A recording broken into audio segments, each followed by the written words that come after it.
Chapter 1 Shattered Foundations. Major Dominic Merritt stared at the empty house, his duffel bag still slung over his shoulder. The silence was deafening. No squealing children racing to greet him.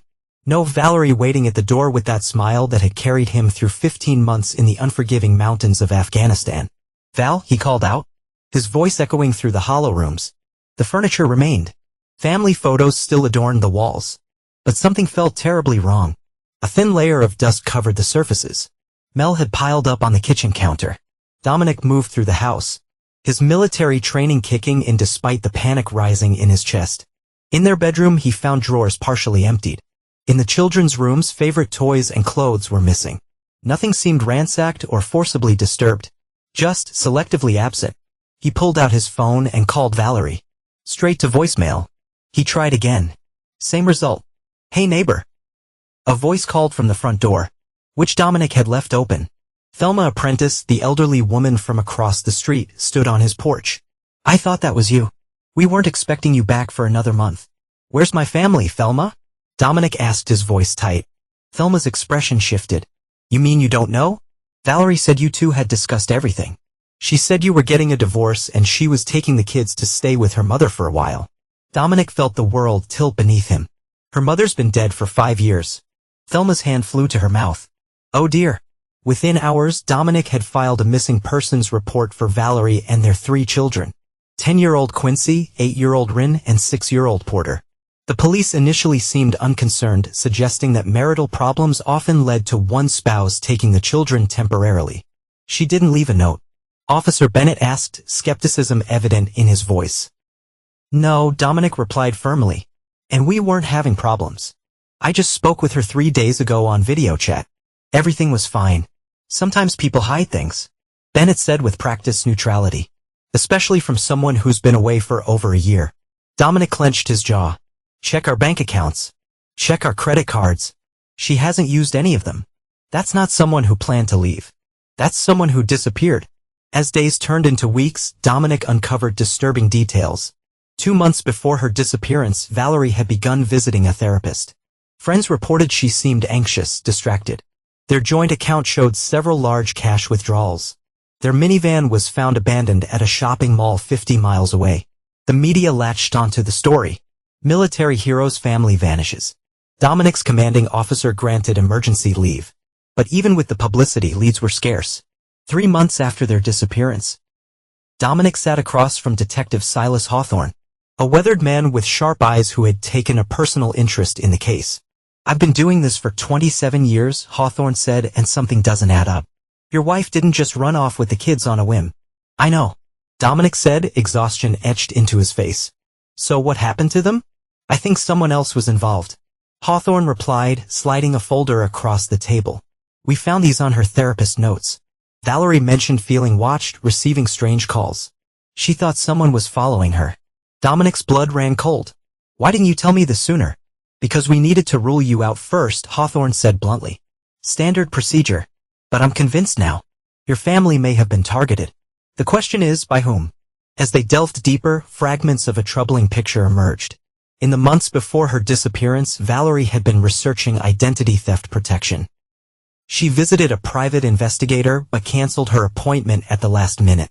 And most chillingly, security footage from their bank showed her looking repeatedly over her shoulder as she withdrew large sums of cash. She was scared, Dominic realized. She was preparing to run. But from what? Hawthorne asked. The answer came from an unexpected source. Valerie's best friend, Anika, finally came forward with trembling hands and a flash drive. "She made me promise not to give this to anyone unless something happened to her," Anika explained. "I've been terrified to come forward, but I can't keep it anymore." The drive contained a video of Valerie, her face drawn with fear. "Dom, if you're watching this, something's gone wrong," she began. "I've discovered something I shouldn't have. I can't explain everything, but people are after me. Powerful people. I have to take the kids and disappear for a while. I'm so sorry to do this to you, but it's the only way to keep them safe.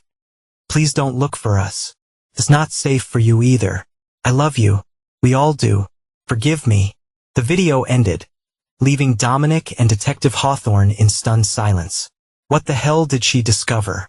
Dominic whispered. Chapter 2 The Vanishing.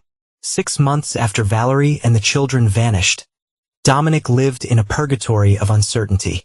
His leave had long expired, forcing him to return to Afghanistan with the investigation ongoing. Every night he called Detective Hawthorne for updates that never came. Every morning he woke to the same reality. His family was still missing. From halfway around the world, Dominic pursued every possible lead. He hired private investigators. He launched social media campaigns. He contacted every friend and relative Valerie had ever mentioned. Nothing yielded results. The military psychologist assigned to his case suggested he prepare himself for the possibility that his family might never be found. Unresolved grief can destroy a person, she cautioned. At some point, you may need to consider moving forward. I'll move forward when I know what happened to them, Dominic replied, his voice like steel. On deployment, Dominic's focus made him legendary. A soldier who seemed fearless, volunteering for the most dangerous missions. His commanding officers noticed the change in him. This new recklessness. You have a death wish, Merritt? Colonel Vaughn asked after a particularly risky operation. No, sir, Dominic replied. I just have nothing left to lose. Vaughn studied him. That's what worries me. Back home, Detective Hawthorne refused to let the case go cold. Something about Valerie's disappearance nagged at him. The precision of it, the completeness. This wasn't a panic flight. It was a calculated vanishing. We're missing something, he told his partner. Normal people don't know how to disappear this thoroughly. The breakthrough came 14 months after the disappearance. A routine facial recognition scan flagged a woman at a private elementary school in Oregon, 1,500 miles from where Valerie had disappeared. The image quality was poor, but the algorithm found a 67% match to Valerie Merritt. Hawthorne immediately dispatched local officers to investigate. By the time they arrived, the woman had vanished. But school records showed 3 children enrolled under the surname Locklear, ages that matched the Merritt children. When Dominic received the call, he was in the middle of a firefight in a remote valley. He didn't get the message until 12 hours later, stumbling exhausted into the base. We might have found them. Hawthorne's voice crackled through the satellite connection. But they're gone again. Someone tipped them off. I'm coming home, Dominic said. Already cleared it with your CO, Hawthorne replied. There's more. The house where they were staying was purchased through a shell company. Records traced back to a corporate executive named Prescott Kindle. Who is he? CEO of Sentinel Healthcare Systems. Very wealthy, very connected. And here's the kicker. Facial recognition also got a hit on him with your wife at a fundraiser 6 months ago. They weren't just in the same place. They were together. The revelation hit Dominic like physical blow. You're saying my wife is with this man? Voluntarily. I'm saying we need to find out, Hawthorne responded carefully. But Kindle has resources. If he's helping her hide, that explains a lot about how they've stayed under the radar. By the time Dominic returned stateside, Hawthorne had compiled a file on Prescott Kindle. 52 years old, divorced, no children, Harvard Business School, connections and politics and finance. A man who moved through the world with the ease of privilege and power. We can't just confront him. Hawthorne warned. If he's involved, he'll deny everything. And if he's helping your wife hide because she's genuinely afraid of something, we could be putting them in danger. So what do? Dominic asked. We watch, we gather evidence. And we figure out what your wife was running from in the first place. They began surveillance on Kindle, a difficult task given his security measures and private properties across the country. Dominic, unable to sit idle, took matters into his own hands. He located Kindle's personal assistant, a young woman named Brian E. Williams, and followed her for days, learning her routine. On a rainy Tuesday, he approached her at her regular coffee shop. Miss Williams, he said, sitting down across from her. I need to talk to you about Prescott Kindle. Her eyes widened. Who are you? My name is Dominic Merritt. Your boss is involved with my wife, who disappeared with my children 18 months ago. Brian is face-paled. I don't know what you're talking about. I think you do, Dominic said quietly. And I think you also know it's wrong to keep children from their father. Something in his words struck a chord. Brian E. glanced around nervously. I can't help you. He would know it was me. I'm not asking you to betray him openly, Dominic assured her. Just tell me, are my children safe? Is my wife with him voluntarily? Brian E. hesitated, then nodded slightly. They seem happy. The children call him Uncle Press. They've been with him almost a year now. The confirmation was both a relief and a knife to Dominic's heart. Why? Why would you do this? I don't know the whole story, Brian admitted. But she's terrified of something or someone. Sometimes I overhear them talking about making sure it's safe before they can come out of hiding. Dominic slid a burner phone across the table. If you ever learn anything else, anything that might help me understand, please call me. When he reported back to Hawthorne, the detective was furious.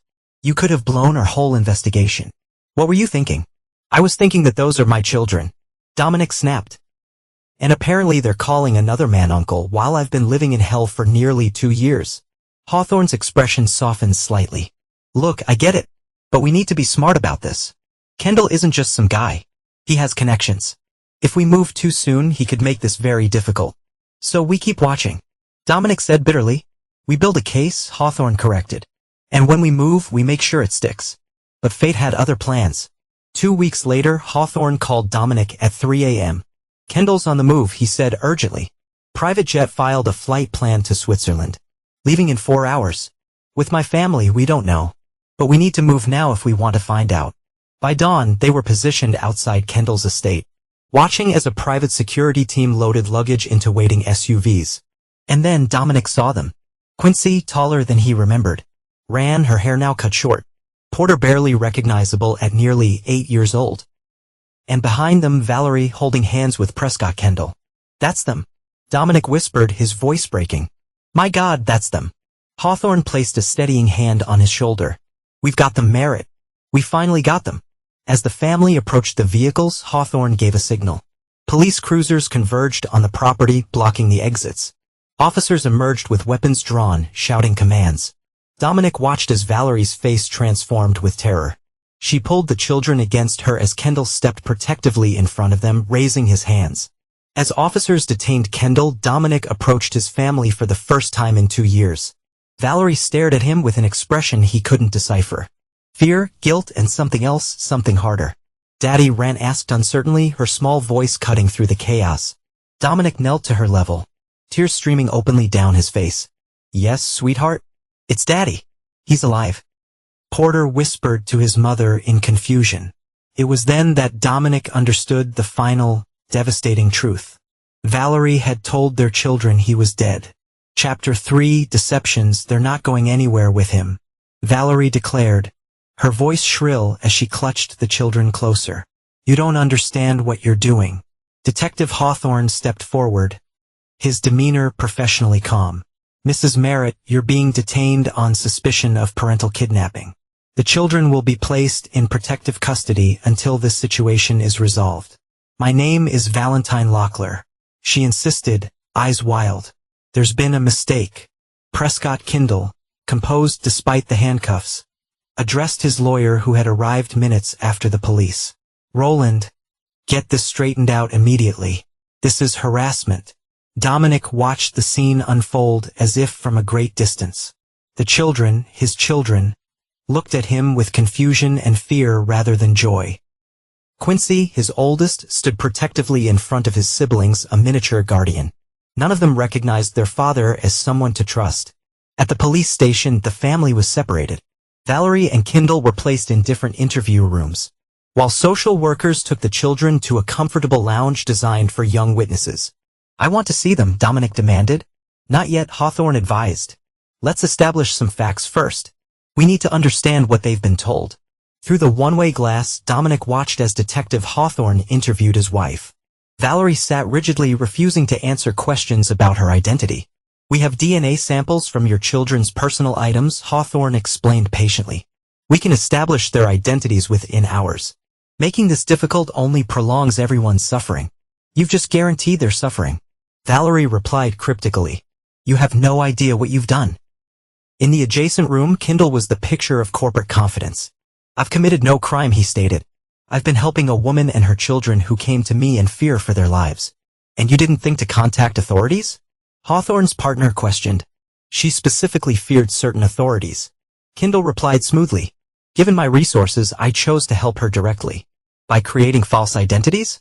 By helping her deprive the father of his children. By saving them from what she believed was a deadly threat.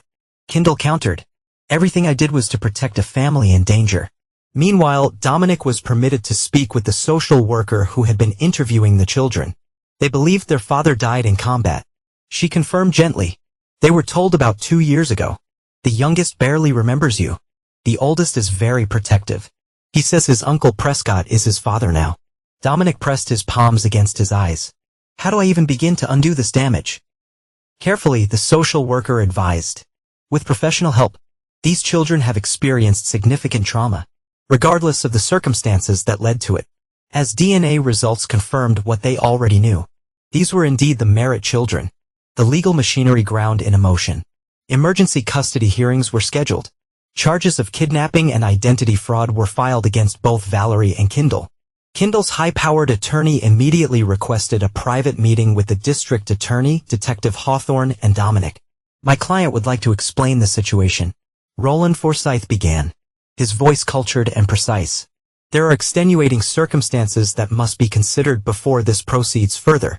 Your client helped kidnap 3 children. The DA responded flatly.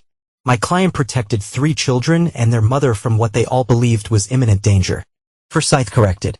And that danger may still exist. All eyes turned to Kendall, who looked directly at Dominic for the first time. Major Merritt, he began. I understand your anger. In your position, I'd feel the same. But there's something you don't know. Then enlighten me. Dominic replied coldly. 2 years ago, your wife contacted me through a mutual acquaintance. She was terrified, convinced that she and your children were being targeted because of something she discovered. And what was that? Kendall hesitated. A black market organ trafficking operation using military medical evacuation channels. She found financial records linking several high-ranking officials to offshore accounts receiving payments for medical supplies that didn't exist. The room fell silent. That's absurd. Dominic finally said. Valerie was a part-time bookkeeper for a local construction company. How would she access military medical records? She didn't. Kendall explained. But her brother did. Another revelation hit Dominic. Lyle, Valerie's brother, had been a combat medic who died in a training accident 3 months before Valerie disappeared. Are you suggesting Lyle's death wasn't an accident? Dominic asked, his voice strained. Valerie believed it wasn't. Kendall confirmed.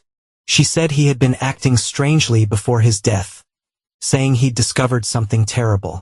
After he died, she found encrypted files he'd sent her. When she finally accessed them, she panicked and reached out to me. Why you? Detective Hawthorne interjected. Because my company develops medical tracking systems for multiple government agencies. She thought I might verify what she'd found. Instead, I advised her to go to authorities. She refused, convinced they were compromised. This is convenient fiction. The DA said dismissively. Do you have any evidence of these supposed trafficking operations? The evidence is in a secure location. Kendall replied. Valerie wouldn't tell even me where. She said it was her insurance policy. Dominic stood abruptly. I need to talk to her. Alone. The request was irregular but ultimately granted. Valerie sat in the interview room, still refusing to acknowledge her true identity when Dominic entered. Is it true? He asked without preamble. About Lyle? About why you ran? Valerie's composure cracked slightly. They told me not to trust anyone. Not even you. Who told you that? Lyle, she whispered. Before he died, he said the operation reached into every branch of the military. He didn't know who was involved and who wasn't. So you let me think our family had been murdered? Dominic's voice broke. You let me live in hell for 2 years. Tears spilled down Valerie's cheeks. I had to protect our children. I was going to contact you once we were safely out of the country. Prescott promised we'd find a way. Prescott, Dominic repeated bitterly. You seem very comfortable with him. Valerie looked away. He saved us. Gave us new identities, a home, security. The children needed stability. They needed their father. They thought their father was a hero who died serving his country. Valerie shot back. Instead of telling them their father might be working with the same people who killed their uncle. The accusation landed like a physical blow.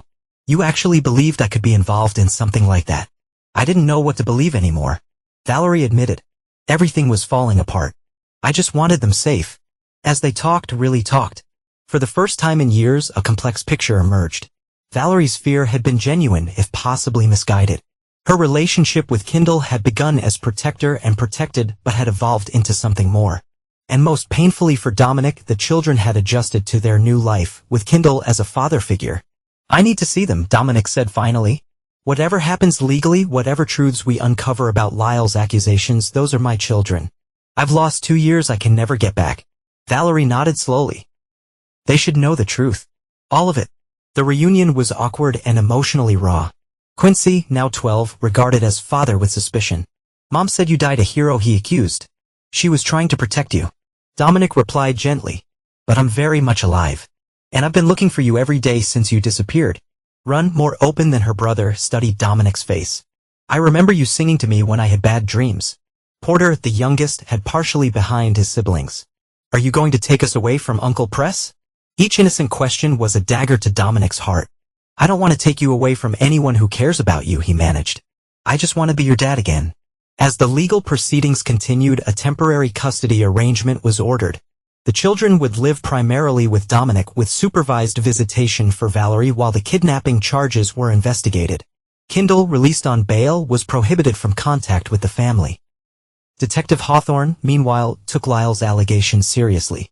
He initiated an investigation into the supposed organ trafficking operation, reaching out to military criminal investigation divisions with Dominic's assistance. 2 months after the family's discovery, Hawthorne brought Dominic unsettling news. "Your brother-in-law might have been onto something," he said grimly. 2 other whistleblowers in military medical logistics died under questionable circumstances in the past 3 years. And offshore accounts linked to a senior medical logistics officer show unexplained deposits totaling millions. So Valerie was right to be afraid, Dominic realized. Partially, Hawthorne qualified. But her method of handling it endangered your children in different ways. And we still don't know the full extent of what she and Kendall were planning. As Dominic rebuilt his relationship with his children, a painful, incremental process, he couldn't shake the feeling that he was still missing crucial pieces of the puzzle. Valerie's behavior during their marriage had never suggested she would abandon him so completely. And her relationship with Kendall still seemed murky. The answer came unexpectedly, through Bryony, Kendall's assistant who had spoken to Dominic months earlier. She contacted him through the burner phone, requesting an urgent meeting. "There's something you need to see," she said, sliding a thumb drive across the table. "Something I found while organizing Prescott's personal files." The drive contained emails between Kendall and Valerie dating back 3 years. Long before her disappearance. They knew each other, Dominic briefed.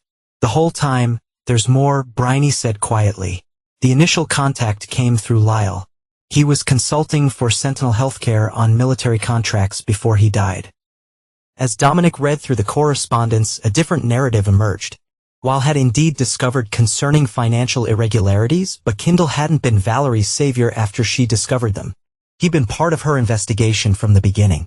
And based on the intimate tone of later emails, their relationship had begun while Dominic was still deployed, months before she disappeared with the children. She didn't run from a threat. Dominic realized his voice hollow. She ran to him. Chapter 4, Hidden Truths. The revelation of Valerie and Kendall's pre-existing relationship changed everything. What had seemed like a desperate flight from danger now appeared to be something far more calculated and personal. Dominic took the evidence to Detective Hawthorne, who viewed it with grave concern. "This contradicts their entire story," Hawthorne noted.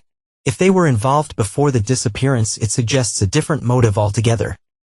"She wanted out," Dominic said flatly, "and she didn't want to share custody. But the organ trafficking claims, we've confirmed there's something there. I think they used a real conspiracy to cover a simpler one," Dominic theorized. While might have stumbled onto something genuine, but they exploited it. Armed with the new evidence, Hawthorne re-interviewed Valerie, confronting her with the emails. Her composure finally cracked. "You don't understand," she insisted, tears streaming down her face. "Yes, Prescott and I had feelings for each other. But the danger was real. Lyle's death wasn't an accident. So you admit to having an affair while your husband was deployed?" Hawthorne pressed. Valerie looked away. "It wasn't planned. Prescott was helping me understand what Law had found. We spent months working together. It happened, and disappearing with the children, was that your idea or his?" "Mine," she admitted. "Prescott wanted me to file for divorce. Do things legally. But I knew Dom would fight for custody. And if the people while exposed came after us, I couldn't risk a custody arrangement leaving the children vulnerable when Dominic deployed again. The portrait that emerged was of a woman who had convinced herself that her actions were justified by a combination of genuine fear and personal desire. She had woven truth and deception so thoroughly that she herself seemed unable to separate them. For Dominic, the betrayal was absolute. The wife he had mourned. The family he had desperately searched for. All built on lies. His children had been taught to believe their father was dead, while a replacement stood ready. The court system, however, moved. Despite the new evidence, Valerie's attorneys argued that her fear for her children's safety had been genuine. Regardless of her relationship with Kendall, they pointed to the ongoing investigation into Lyle's allegations as proof. Prescott Kendall, for his part, maintained a dignified silence in public while his legal team fought viciously in court. His resources seemed limitless and his reputation remained largely intact, protected by careful public relations management. Meanwhile, Dominic focused on rebuilding his relationship with his children. Quincy remained distant, his trust shattered by years of lies. Ren oscillated between guarded acceptance and confused loyalty to the life she'd known with Kendall. Porter, young enough to adapt more quickly, slowly warmed to the father he barely remembered. Family therapy sessions became a regular part of their lives, providing a structured environment to process the trauma and deceit. "Why didn't you find us sooner?" Quincy demanded during one particularly difficult session. "If you really wanted us, why did it take so long?" The question gutted Dominic. "I never stopped looking," he explained, his voice raw. "Not for a single day, but your mother and Prescott were very careful. They changed your names, moved you across the country, created entirely new identities. Uncle Press says you didn't care enough to look in the right places." Quincy challenged. Dominic fought to control his anger. "Prescott shouldn't be discussing me with you at all during his visitations. That's part of the court order.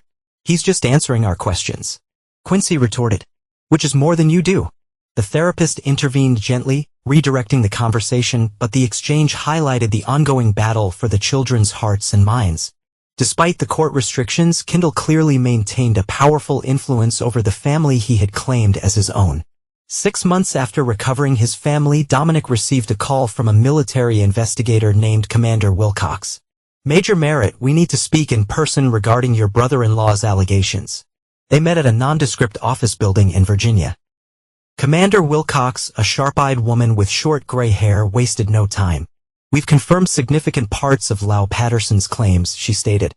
A network within military medical evacuation channels was indeed diverting resources. However, it wasn't organ trafficking as he believed. "What was it?" Dominic asked. "Classified technology," Wilcox explained. "Experimental medical devices being tested without proper oversight or approval. Still criminal, still dangerous, but not the horror story your wife believed." "And Lyle's death?" Wilcox's expression tightened. "Inconclusive, the investigation was mishandled from the start. We may never know with certainty." So Valerie's fear was based on partial information and assumptions. Wilcox finished. While shared fragmented data with her before he died, she and Kendall apparently filled in the blanks with worst-case scenarios. The conversation left Dominic unsettled. If Valerie had truly believed her children were in danger, did that mitigate her betrayal? Or had she simply latched onto a convenient justification for choices she wanted to make anyway? He brought the new information to his attorney, Naomi Russo, a formidable litigator who had taken his case pro bono after hearing his story. "This actually strengthens our position," Russo assessed. Valerie's claims of imminent danger were exaggerated, based on speculation rather than fact. And it doesn't change the timeline of her relationship with Kendall. But if she genuinely believed the children were at risk, then she should have worked with authorities, not created elaborate false identities and told the children their father was dead. Russo said firmly, "Don't lose sight of what they did, Dominic." As the custody battle intensified, Kendall's influence became increasingly apparent. Valerie suddenly had access to legal resources far beyond what her declared income should allow. The children returned from visitations with expensive gifts and stories of promises for future adventures. Settle bribes that Dominic could never hope to match on a military salary. "He's buying their loyalty," Dominic complained to Hawthorne during one of their now regular meetings. "And it might be working," Hawthorne acknowledged. The Guardian Adelaide mentioned that Quincy and Run have both expressed wishes to spend more time with their mother and Kendall. They've been manipulated for years. Of course they're bonded to their captors. Hawthorne gave him a measured look. Be careful with that narrative in court. Whether we like it or not. The children had stability and apparent happiness in that household. Judges considered children's wishes, especially older ones like Quincy. The warning proved prescient. At the next custody hearing, the guardian ad litem reported that the older children were struggling with the transition and had expressed preference for their previous living arrangement. They described Major Merritt as strict and always angry. She testified, while they refer to Mr. Kindle as understanding and fun. Dominic's attorney objected. Of course they prefer the man who's been bribing them with extravagant gifts and promises, while having none of the responsibility of actual parenting. The judge found that characterization isn't helpful outside the courthouse. Dominic finally came face to face with Kindle without attorneys or police present. The older man approached him with surprising directness. This isn't working for the children, Kindle said quietly. Surely you can see that. Dominic's hands clenched at his sides. What I see is a man who helped steal my family and is now trying to keep them. I'm offering a compromise, Kindle continued, unruffled. My attorneys will propose a generous financial settlement and a co-parenting arrangement that gives you substantial time with the children while maintaining the stability they need. You're not their parent. Dominic growled. You don't get to co-parent anything. I've been their daily father figure for over 2 years, Kindle replied. That's reality whether you accept it or not. And despite what you believe, I cared deeply for them. Like you cared for my wife while I was deployed. Dominic shot back. Something like regret flickered across Kindle's composed features. That situation was complicated, but my concern for the children is genuine. Before Dominic could respond, Naomi Russo appeared at his side. Major Merritt won't be discussing anything without counsel present. She stated firmly. Any proposals can be submitted formally. As Kindle walked away, Russo turned to Dominic. Don't engage with him directly. Ever. He's too practiced at manipulation. That night, alone in his apartment while the children were with Valerie for their court-mandated visitation, Dominic faced the bitter reality of his situation. Despite the legal and moral weight on his side, he was losing the battle for his family. Kindle's resources seemed infinite. The children's memories of their life before the disappearance faded with each passing month. And the courts moved with excruciating slowness, allowing the status quo to solidify. As he sorted through a box of family mementos he preserved during the long absence, Dominic found a thumb drive he didn't recognize. Curious, he plugged it into his laptop. It contained a single video file labeled for Dom, insurance. The timestamp showed it had been created just weeks before Valerie's disappearance. The video showed Lau Patterson, Valerie's brother, looking haggard and nervous. Dom, if you're watching this, something's happened to me and maybe to Val and the kids too, he began. I've uncovered something ugly involving Sentinel healthcare and military contracts. Prescott Kindle is right in the middle of it, though he's playing concerned citizen now. Dominic sat up straighter, pulse quickening. I don't trust him. He approached me after I started asking questions, claiming he wanted to help expose corruption. But I've found communication suggesting he's trying to contain the situation, not resolve it. Val doesn't see it. She thinks he's a white knight. While ran a hand through his hair, visibly agitated. I've copied evidence to multiple locations. Val has one set, though she doesn't know everything it contains. I'm still piecing it together myself. But if something happens to me, don't trust Kindle. Whatever he tells you is shaped to protect himself first. The video ended abruptly, leaving Dominic staring at a blank screen. This changed everything. Wall hadn't trusted Kindle, and he'd left this warning specifically for Dominic. But how had the drive gotten into his box of mementos? And why was he only finding it now? The answer came in a flash of memory. Annika, Valerie's friend who had first brought the video from Valerie. She had helped him pack up family items when he'd been deployed again during the search. She must have slipped it in then, perhaps uncertain what it contained, but following Lyle's instructions. Dominic immediately called Detective Hawthorne, who arrived within the hour to view the video. This directly contradicts Kindle's narrative, Hawthorne noted. If Wall suspected him of being involved rather than helping, then Kindle might have had a motive beyond romance to keep Valerie and the children isolated. Dominic finished. They weren't just running from a nebulous threat. They were running from specific evidence that implicated him. And if Valerie eventually realized that, the implication hung in the air between them.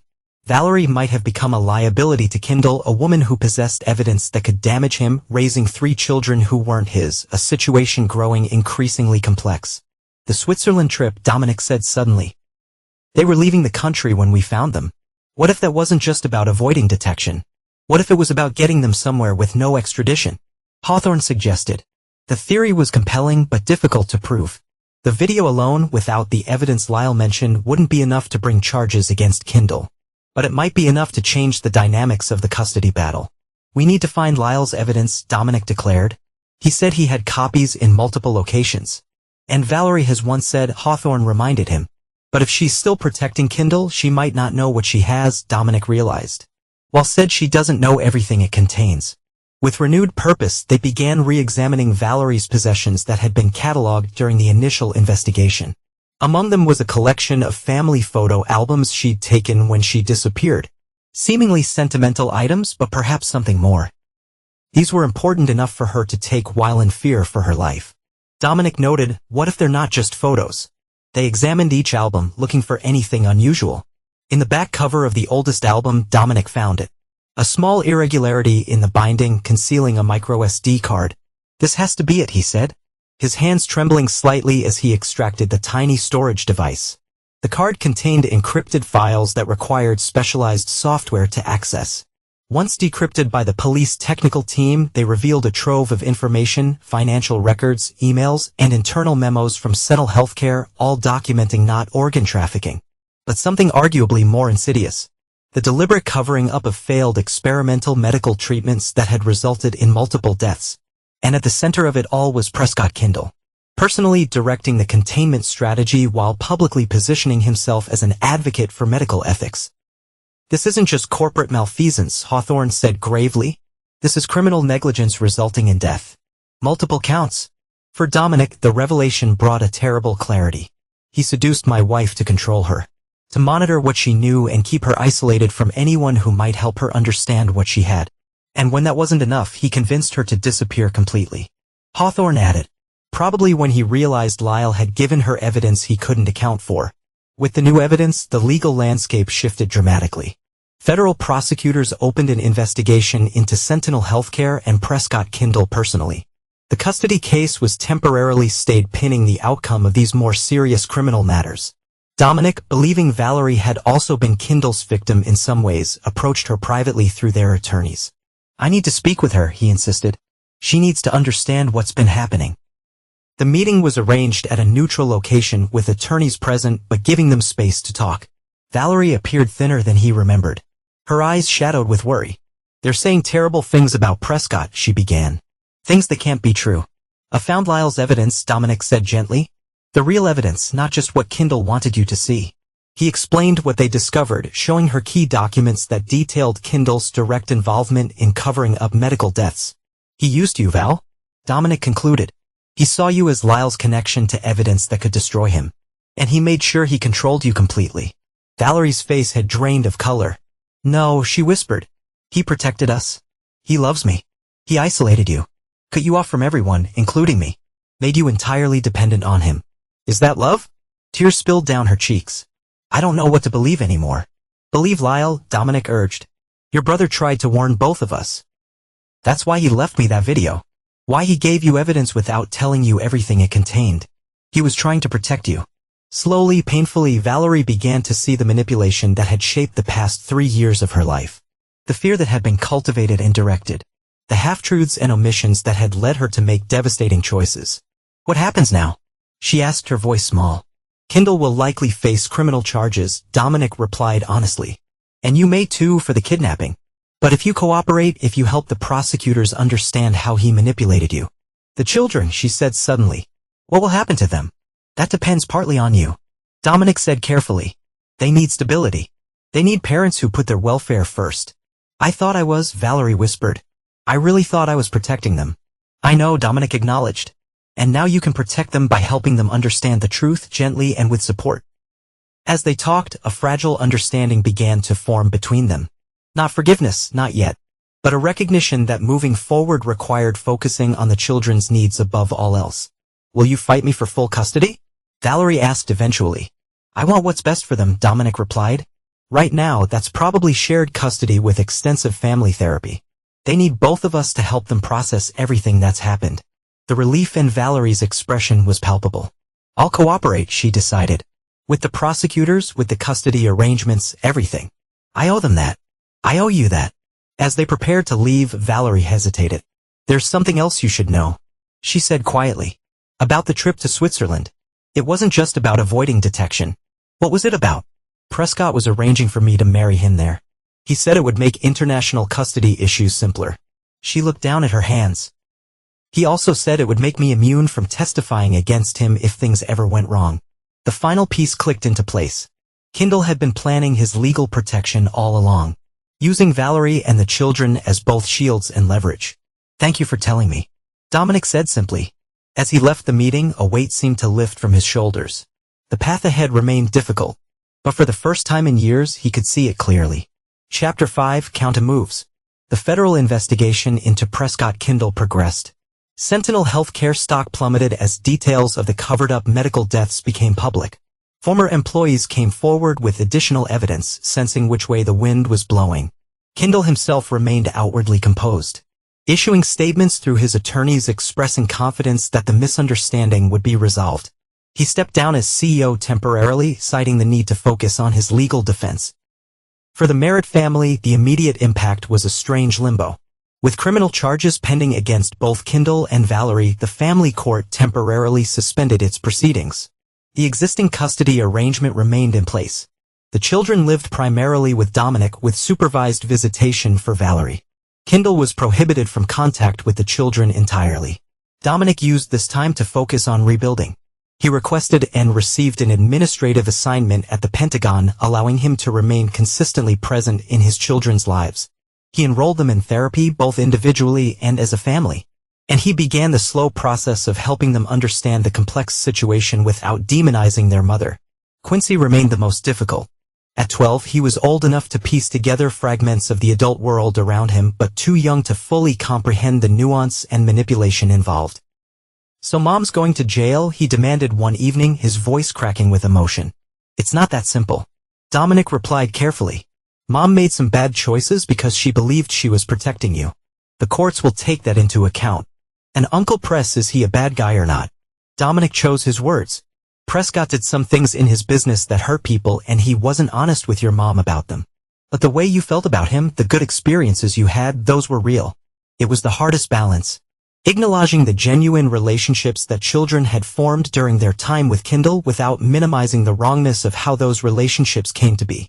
On a rainy Tuesday, 6 weeks after the evidence came to light, Detective Hawthorne arrived at Dominic's apartment with troubling news.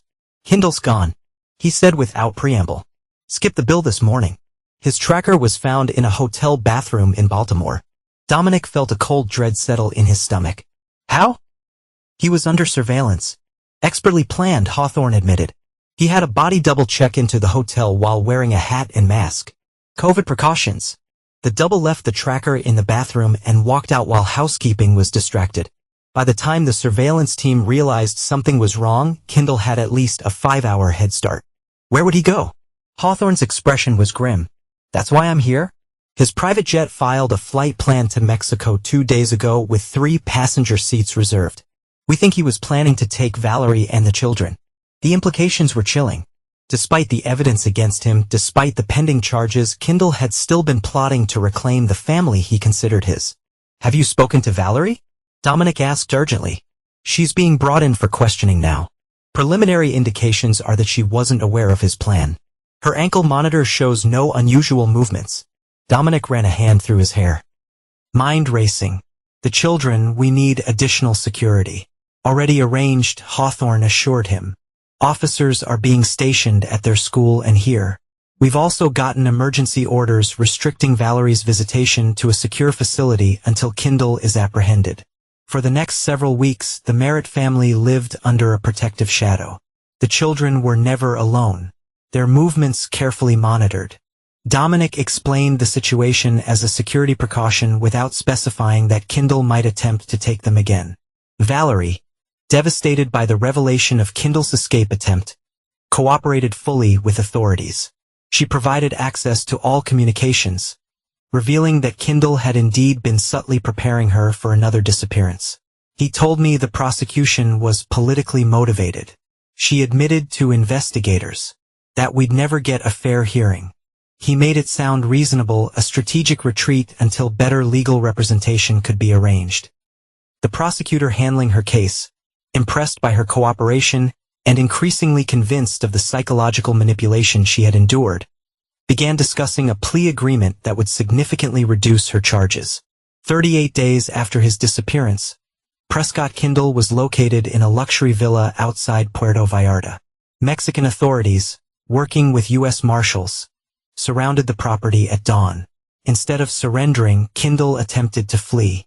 In the ensuing chase, his vehicle careened off a cliff, exploding on the rocks below.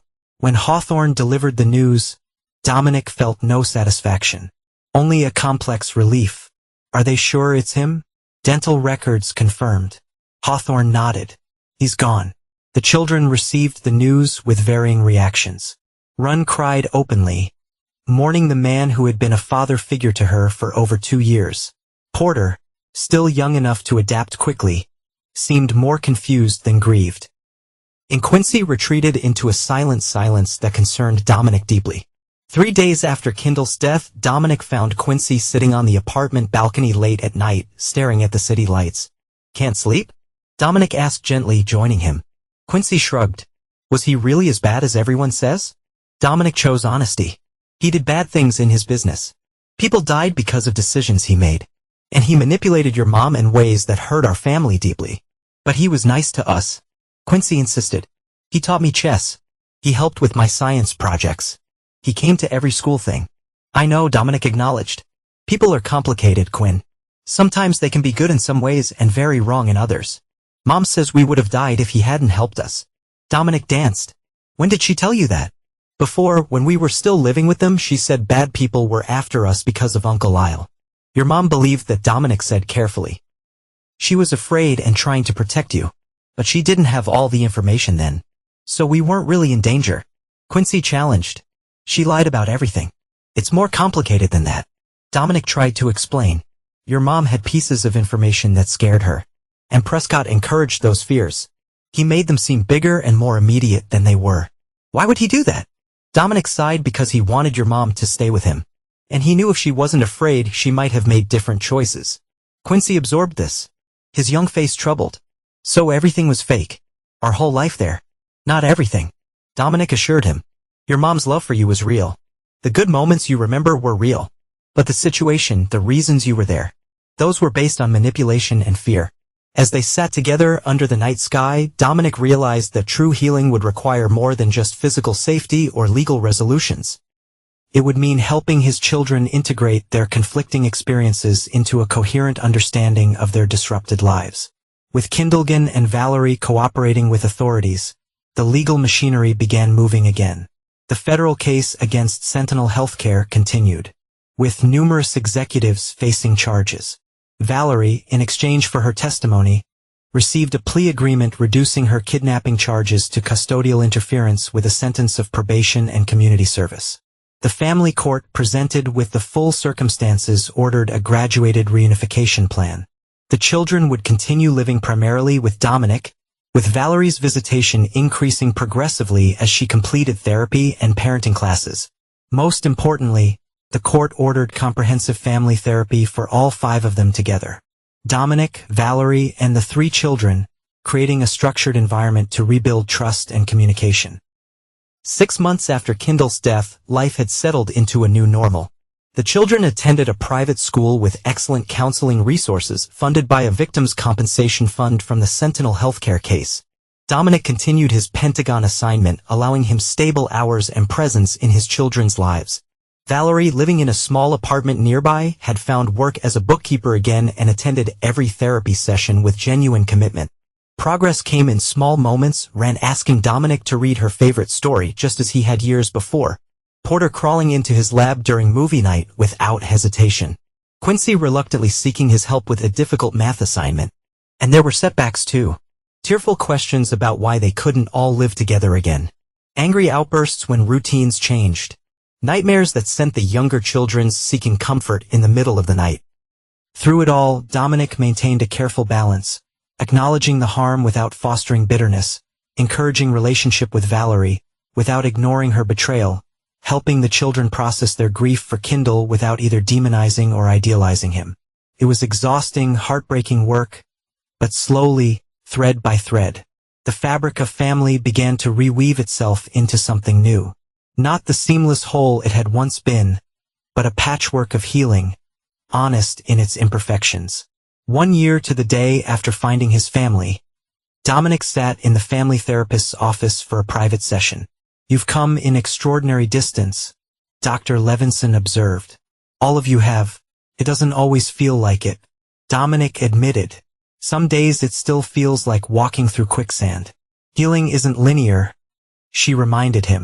"But I've been doing this work for 20 years, and what you've accomplished with your children is remarkable. You've given them something invaluable, the ability to integrate their experiences without being defined by them." "I still get angry," Dominic confessed. "Not in front of them, but sometimes when I'm alone, I think about those lost years. The milestones I missed, the family memory is stolen, and I get so angry I can't breathe." "That's human," Dr. Levinson assured him. "The question is what you do with that anger."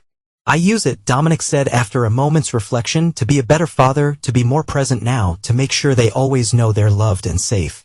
Dr. Levinson smiled. "That's why you're succeeding. You've transformed your pain into protection without passing it on to them." As he left the office, Dominic's phone buzzed with a text from Valerie. "Quincy got the lead in the school play. He asked if we could both take him for ice cream to celebrate." "Okay, with you," Dominic typed back, "absolutely. Pick you up at 5. It wasn't the life he had imagined, nor the family as it once was. But as he drove to collect his excited son and the woman who had once been his wife, Dominic recognized that they were building something with honesty that the old family had lacked. And in that, despite everything, there was hope. Chapter 6 goes through resurfacing. 18 months after recovering his family, Dominic married awoke to a notification that would shatter their fragile new normal. A simple email subject line about PK urgent. The sender address was unfamiliar, but the message was chilling in its brevity. "He's not dead. The dental records were faked. I can prove it. We need to meet. Your family is still in danger." Attached was a grainy security camera image dated 2 weeks earlier, showing a man with Kindle's distinctive profile entering a building in Singapore. Dominic stared at the screen, blood rushing in his ears. After everything, the investigation, the confirmation of death, the slow, painful healing. Could Prescott Kindle truly still be alive? He immediately called Detective Hawthorne, who responded with appropriate skepticism. "We had positive dental record identification," Hawthorne reminded him. "That's not easily faked. Unless you have access to medical record systems," Dominic countered, which Sender Healthcare certainly did. "Let me see this image," Hawthorne requested. After reviewing the attachment, Hawthorne admitted the resemblance was striking but maintained caution. "It could be doctored or someone with similar features. Let me run it through our facial recognition before you do anything." "And if it is him," Dominic pressed, Hawthorne's voice grew serious. "Then we reopen everything." "But Dominic, don't reach out to the source alone. It could be a trap." Despite the warning, Dominic couldn't dismiss the message. If there was even a slight possibility that Kindle had faked his death and might still pose a threat to his family, he needed to know. With the children safely at school and no immediate visitation scheduled with Valerie, Dominic replied to the email. "I need more evidence." "Who are you? How did you get this information?" The response came within minutes. "Brian E. Williams, former executive assistant to PK. I've been tracking financial movements that don't align with a dead man. In person, only from here. Say no most coffee. 2 p.m. today. Come alone." Dominic remembered Brian E., the assistant who had first confirmed his family was with Kindle, who had later provided the emails that revealed their pre-existing relationship. Her involvement lent credibility to the claim. Against better judgment, he agreed to the meeting but took precautions. He notified Hawthorne of his plans and arranged for a colleague to monitor from a distance. Say no most was busy with afternoon patrons when Dominic arrived. Brian E. was already seated in a corner booth, her appearance dramatically different from their previous meeting. Her once sleek dark hair was now short and bleached blonde. She wore oversized sunglasses indoors and continuously scanned the room. "Thank you for coming," she said as he sat down across from her. "I've been debating whether to contact you for months." "Explain," Dominic said simply. Brian E. pushed a folder across the table. After PK supposedly died, I was responsible for handling certain personal effects and accounts. I noticed irregularities, transfers to numbered accounts that occurred after his death. When I looked deeper, I found a pattern of preparations dating back months before his disappearance. The folder contained bank statements, property records, and travel documentation, all suggesting elaborate contingency planning. He created an entirely new identity. Brian E. explained. Alexander Whitfield, British national, with a complete paper trail going back decades. I only found it because I recognized his handwriting on a personal notation in a file I was clearing. And the dental records? Dominic asked. Sentinel maintains medical data for hundreds of healthcare networks. Finding someone with a similar dental structure and substituting the records would be challenging, but not impossible for someone with his access level. Why are you telling me this? Why now? Brian E. expression darkened. Because 3 former Sentinel executives connected to the original investigation have died in accidents in the past 4 months. And because I found documentation suggesting he's been monitoring your family. She slid another paper forward, a printout of recent surveillance photos. Dominic recognized the images immediately. Reen at soccer practice, Quincy walking home from school, Porter at the neighborhood playground, and most disturbing, Valerie entering her apartment building. These were taken within the last 30 days, Brian E. stated. He has people watching all of you. Dominic's military training kicked in, pushing down the panic to focus on immediate security. Why would he risk exposure after successfully disappearing? Revenge, perhaps, Brian E. suggested, or unfinished business, but knowing him as I did, I suspect it's about possession. He considered your family his. Men like Prescott don't surrender what they believe belongs to them. Have you taken this to the authorities? Brian E. laughed bitterly. With what credibility? I was his right hand for years. I could easily be implicated in his schemes. And more importantly, I don't know who might be compromised. Prescott maintained relationships with officials at many levels. As they spoke, Dominic noticed a man at the counter who seemed unnaturally interested in their conversation. When the man briefly turned, revealing an earpiece, Dominic's instincts flared. We need to leave, he said quietly. Now, separate directions. Without waiting for a response, he stood and moved casually toward the restrooms, then slipped out the back exit. Brian E., to regret it, waited 30 seconds before departing through the front door.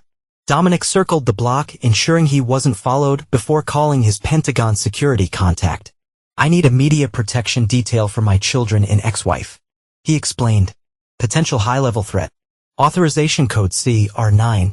Within an hour, plainclothes security personnel were positioned at the children's school and Valerie's workplace. Dominic himself went directly to Detective Hawthorne's office where he laid out Brian E. evidence. Hawthorne reviewed the materials with growing concern. Some of this could be fabricated, he noted. But the surveillance photos worry me. Those are definitely recent and authentic. I need to move my family, Dominic decided. Somewhere secure until this is resolved. If Kindle is alive and has the resources Brian E. suggests, nowhere is truly secure, Hawthorne warned. We need to draw him out. Confirm his existence and end this threat permanently. Using my family as bait is not an option, Dominic stated flatly. Not as bait, Hawthorne clarified. But perhaps as a calculated maneuver. Make him think he has an opportunity while actually leading him into a trap. The plan they devised was risky but controlled. They would create the appearance of a vulnerability, a family trip to a remote cabin, while actually placing the family in a secure military facility. The cabin would be staffed with operatives waiting to apprehend anyone who approached. Valerie, when informed of the situation, was initially disbelieving. It's not possible, she insisted, her face pale. Identified his body myself. You identified remains after an explosion and fire. Dominic reminded her gently, with dental records as the only concrete evidence. But why would he? Her voice trailed off as realization dawned. The timing. It was right after I started cooperating with prosecutors. Exactly, Dominic confirmed. He realized you were no longer under his control. That you might reveal everything. As the implications sank in, Valerie's expression shifted from shock to resolve. What do you need me to do? We created digital trail suggesting a family reconciliation attempt. Dominic explained. A weekend away to work on co-parenting. Make it seem like the kind of vulnerable situation he might exploit. Using ourselves as bait, Valerie summarized, her voice steady. Not exactly, Dominic clarified. You and the children will be at Fort Bellevoie the entire time, under military protection. The cabin will be staffed with operatives. He won't believe I'd agree to an isolated location with you, Valerie pointed out. Not after everything. He knows me too well. That's why the scenario needs to be carefully constructed. Dominic acknowledged. A neutral third party suggesting it. Documentation of therapy recommendations. Social media evidence of gradual reconciliation. The operation took 3 weeks to prepare. During that time, security remained vigilant around the family. The children, told only that they would be staying on a military base for a special program, remained unaware of the potential threat. As they laid the groundwork, Dominic repeatedly studied the surveillance photos he had provided. Something about them nagged at him. A pattern he couldn't quite identify. The answer came during a restless night when he realized the angles of the photos indicated all surveillance was conducted from public spaces. No private property had been accessed, no close-range images captured. Whoever was watching his family was maintaining legal distance. He's being cautious, Dominic told Hawthorne. Not risking any action that could trigger legal intervention, which supports our approach, Hawthorne noted. He'll wait for what he perceives as the perfect opportunity. One that seems legitimate and safe. The digital trail was carefully laid. A family counselor's email recommending a neutral environment for co-parenting discussions. A cabin rental in Virginia's Blue Ridge Mountains under Valerie's name. Credit card purchases of hiking gear for the children. A social media post from Valerie expressing cautious hope about new beginnings. 2 days before the supposed trip, Bryony reported movement in the Alexander Whitfield identity, a private jet filing a flight planned from Singapore to a private airfield in West Virginia, just 90 minutes from the cabin location. It's working, she confirmed. He's coming himself, not sending operatives.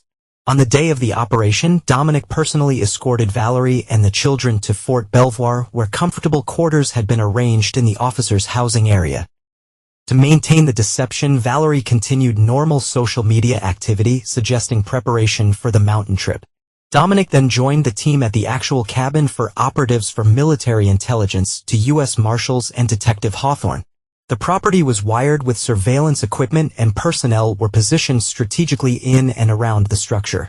If he approaches, we take him alive, Hawthorne instructed. We need his testimony to unravel whatever remains of his operation. The first day passed without incident. On the second morning, movement sensors on the property perimeter alerted the team to an approaching vehicle.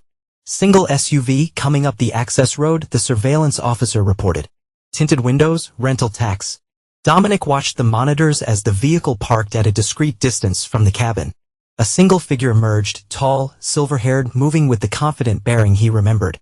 Visual confirmation, Hawthorne said quietly. Prescott Kendall. Kendall approached cautiously, surveying the property. He carried what appeared to be an expensive bottle of wine. A housewarming gift that might explain his presence if challenged. The perfect cover for a supposedly chance encounter. As he reached the porch steps, Hawthorne gave the signal. Within seconds, operatives converged from all directions. Kendall's expression shifted from surprise to calculation to resignation as he slowly raised his hands. Prescott Kendall. Hawthorne announced formally, approaching with handcuffs. You're under arrest for faking your death, violating bail conditions, and multiple counts of corporate fraud and negligent homicide. Kendall's composed facade never cracked. I think you're mistaking me for someone else, he replied smoothly. My name is Alexander Whitfield. I'm simply delivering a welcome gift to new neighbors. Save it, Hawthorne responded. Facial recognition has already confirmed your identity. And we have the paper trail of your escape and new identity creation. As the marshals took Kendall into custody, he locked eyes with Dominic. Major Merritt, he acknowledged, his voice betraying no emotion. You surprised me. I wouldn't have expected this level of creativity from you. You misjudged me. Dominic replied evenly. Just as you misjudged Valerie, eventually seeing through your manipulation. Something like genuine regret flickered across Kendall's features. How are the children? Healing. Dominic said simply, no thanks to you. As Kendall was led away, Dominic felt not triumph but a profound relief. The closing of a chapter that had nearly destroyed his family. The aftermath unfolded with surprising swiftness. With Kendall alive and in custody, his remaining assets were frozen. Former associates, realizing he could no longer protect or threaten them, provided additional evidence of his crimes. The final death toll from Sentinel's covered-up medical failures was established at 27 patients. Brian E. Williams received immunity in exchange for her cooperation and entered witness protection. Valerie, now fully recognized as another of Kendall's victims, had all remaining charges against her dismissed. In a private moment before Kendall's arraignment, Valerie requested to see him. A request both Dominic and the prosecutors initially opposed. "I need this," she insisted. "For my own healing, to face him knowing the truth." The meeting was arranged with strict security protocols. Dominic, at Valerie's request, watched from an adjacent room. Kendall, in prison attire but still somehow maintaining his dignified bearing, smiled when Valerie entered. "Valentine," he greeted her, using the name from her false identity. "My name is Valerie," she corrected firmly. "Valentine was a fiction you helped create." "Not entirely," he responded.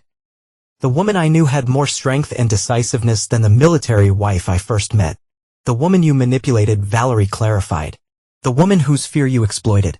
The woman you convinced to destroy her family and traumatize her children." Kendall's expression hardened slightly. "I protected you when you believed you were in danger. I gave your children stability and opportunities. After helping create the danger in the first place," Valerie shot back. "Well, suspected you all along, didn't he? He tried to warn me, but I was already too deep in your manipulation to see it." "Well, was misguided," Kendall stated flatly. "Looking for conspiracies where there were only business decisions." "Business decisions that killed people," Valerie said. "Including, perhaps, my brother?" For the first time, Kendall's composure wavered. "I had nothing to do with Lyle's accident." "I don't believe you." Valerie replied simply, "I don't believe anything you've ever told me. And I came here today to tell you that you failed. My children are healing. They're rebuilding their relationship with their real father. And I'm finally free of the fear you cultivated in me." Kendall studied her, his expression unreadable. "You never would have been happy as just a military wife, Valerie. I recognized something in you that Dominic never did. Ambition, capacity for more. What you recognized was vulnerability you could exploit." Valerie corrected. "And what you never understood about Dominic is that he always supported my choices. He never needed to shape me into something else to love me." As she turned to leave, Kendall called after her. "They still ask about me, don't they? The children? They still remember." Valerie paused at the door. "They remember being lied to," she said quietly.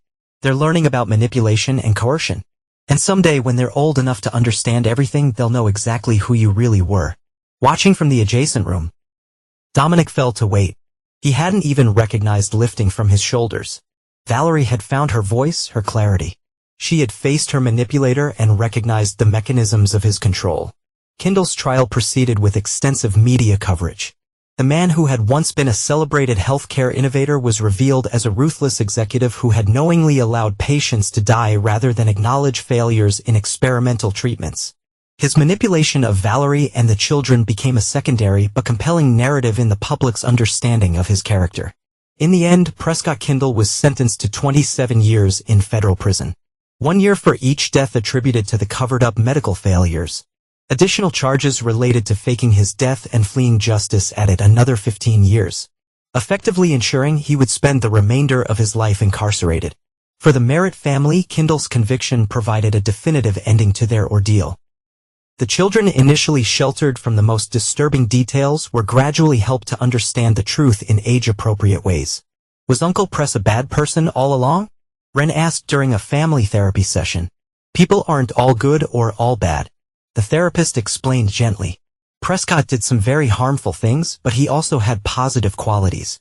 What's important is understanding that the situation you were in wasn't honest or healthy even when it sometimes felt good." As weeks became months, the family settled into a new configuration. Dominic maintained primary custody, but Valerie's role expanded as she demonstrated consistent growth in therapy. The co-parenting relationship, once seemingly impossible, became functional and eventually respectful. 2 years after Kendall's capture, Dominic received a promotion to lieutenant colonel and a teaching position at West Point, a role that offered stability and predictability for the children. He purchased a comfortable home near the academy with enough space for the children to grow and for Valerie to stay in a guest room during her extended visits. On a crisp autumn evening, as they sat on the porch watching the children play in the yard, Valerie turned to Dominic with unexpected tears in her eyes. "I never properly apologized," she said quietly. "For believing the worst of you, for taking them away, for all of it." "You've apologized many times," Dominic reminded her, "and we've moved forward. But I never asked if you've forgiven me," Valerie persisted, "because I'm not sure I could in your position." Dominic considered the question seriously. "Forgiveness isn't a single moment," he said finally. "It's a process. There are still days I feel angry about the time I lost with them, but then I look at where we are now, at how far we've all come, and I choose to focus on that instead. Valerie nodded, understanding the careful truth in his words. They're lucky to have you. To have always had you, even when they didn't know it. As they watched their children playing, Quincy, now a thoughtful teenager, Ren growing more confident daily, Porter barely remembering a time before their reunited life. Dominic reflected on the journey that had brought them here. The desperate search, the painful revelations, the careful rebuilding. They were not the family they had once been. The fractures would always be visible, the healing imperfect. But they had found something possibly more valuable than seamless wholeness. A resilience forged through adversity, an honesty born of confronting painful truths, and a love tested by the worst, and still somehow enduring. Chapter 7: Reconstructing Lives. 5 years after Prescott Kindle's conviction, the Merritt family had established a new normal that would have seemed impossible in the chaotic aftermath of their reunion. Lieutenant Colonel Dominic Merritt had settled into his role at West Point, respected by colleagues and cadets alike for his technical expertise and quiet leadership. At 45, the silver at his temples and lines around his eyes were marks of the journey he'd traveled, but the haunted look that had once characterized him had faded. Valerie, now 43, had rebuilt her life with determined focus. After completing her accounting degree, she secured a position with a nonprofit organization that supported military families in crisis. Work that seemed fitting given her unique perspective on family trauma. She lived in her own home 20 minutes from Dominic's, allowing her to be actively involved in the children's daily lives while maintaining healthy boundaries. The children themselves had grown remarkably. Quincy, now 17 and a high school senior, had developed into a thoughtful young man with his father's analytical mind and his mother's emotional intelligence. His early resentment had evolved into a nuanced understanding of the complex circumstances that had fractured his family. College applications occupied much of his time, with engineering programs as his focus. Ren, 15, had blossomed into a confident teenager with artistic talents and a wide social circle. Initially the most visibly traumatized by the family's disruption, she had found expression through painting and music, processing her experiences through creative outlets her parents encouraged. Porter, 13, retained the least direct memory of the separation but had absorbed its impacts nonetheless. Sensitive and observant, he often mediated between his siblings and served as the family's emotional barometer.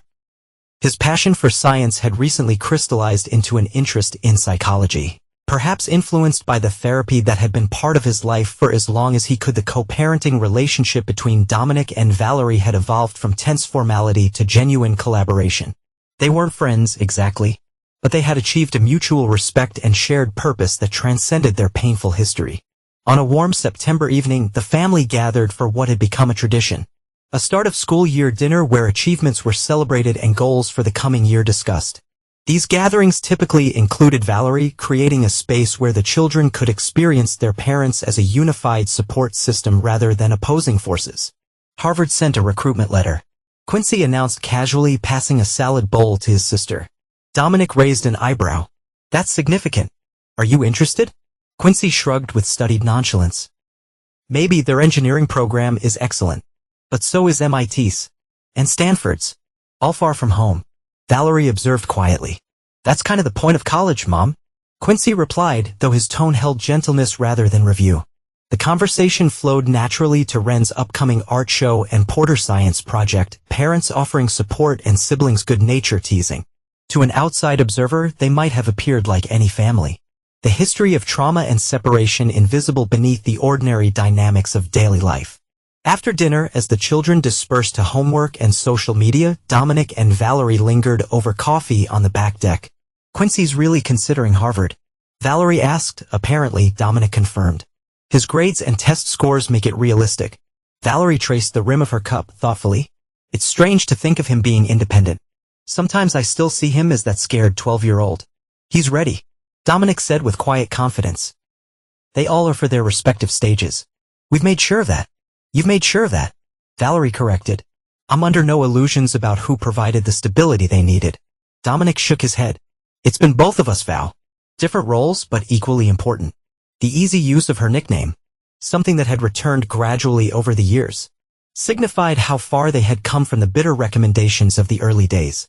Their conversation was interrupted by Dominic's phone. Seeing Hawthorne's name on the screen, he felt a reflexive tension.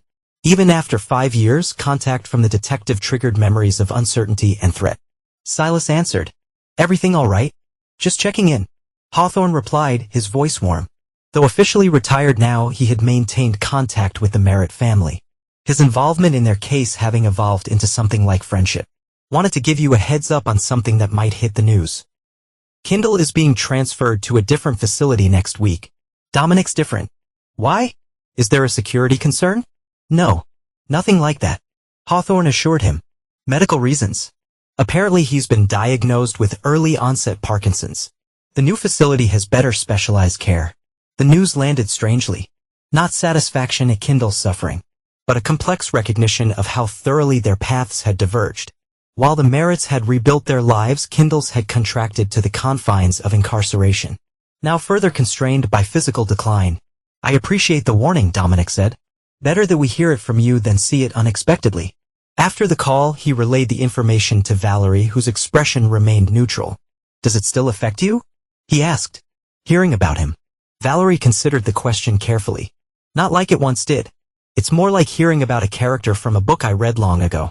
I recognize the name, but the emotional connection has faded." Her answer resonated with Dominic's own experience. Kendall had once loomed as an omnipresent threat, then an active adversary, and finally a vanquished opponent. Now he seemed increasingly irrelevant to their lived reality, a footnote rather than a defining chapter. Their peaceful evening was disrupted hours later when Dominic received another call, this time from a security contact at the Pentagon. "Colonel Merritt," the voice was clipped, professional. "We have a situation requiring your immediate attention.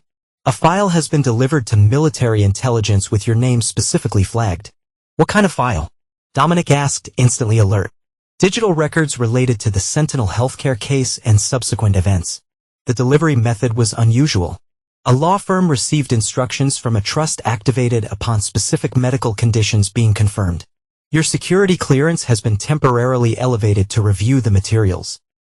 By morning, Dominic was in a secure room at the Pentagon facing a comprehensive archive of Prescott Kendall's operations, far more extensive than what had been uncovered during the original investigation. The files documented not only the medical fraud that had led to his initial prosecution, but a network of influence and corruption extending into government contracts, regulatory agencies, and international healthcare systems. Most disturbingly, the files confirmed what had long been suspected but never proven. While Patterson's training accident had indeed been orchestrated to silence his investigation, he created a dead man's switch, the intelligence officer explained, set to activate if he was ever diagnosed with certain conditions that might affect his cognitive abilities. Parkinson's was among them. "But why send it to us now?" Dominic questioned. "What purpose does it serve him?" "The accompanying letter might explain."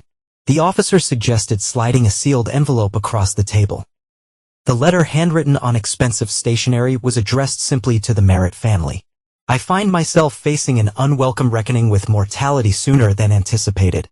While I maintain that many of my business decisions were justified by market realities, I acknowledge that my actions toward your family crossed boundaries no rationalization can justify." The enclosed files provide a complete accounting of matters pertaining to Send-No health care, including the regrettable circumstances of Lau Patterson's death. "I did not order his elimination, but I became aware of it after the fact and failed to expose those responsible. A moral failure for which I have had ample time to reflect. Regarding Valerie and the children, I offer no excuses. What began as strategic containment evolved into something more personal, and I allowed that personal interest to justify inexcusable manipulations. This is not an appeal for forgiveness, which would be presumptuous given the harm caused. Rather, it is an acknowledgement of accountability that the legal process, for all its thoroughness, could not fully extract. The trust delivering these files has also established educational foundations for Quincy, Wren, and Porter, structured such that they cannot be rejected without forfeiting substantial charitable donations to veterans organizations. Consider it restitution, not absolution." Prescott Kendall. Dominic sat with the letter for a long time, emotions cycling through him too rapidly to process: the confirmation of Lau's murder, the admission of manipulation, the complicated gesture of the educational trusts, creating an ethical dilemma where accepting meant acknowledging Kendall's final attempt to influence their lives, while rejecting meant denying the children opportunities and worthy causes support.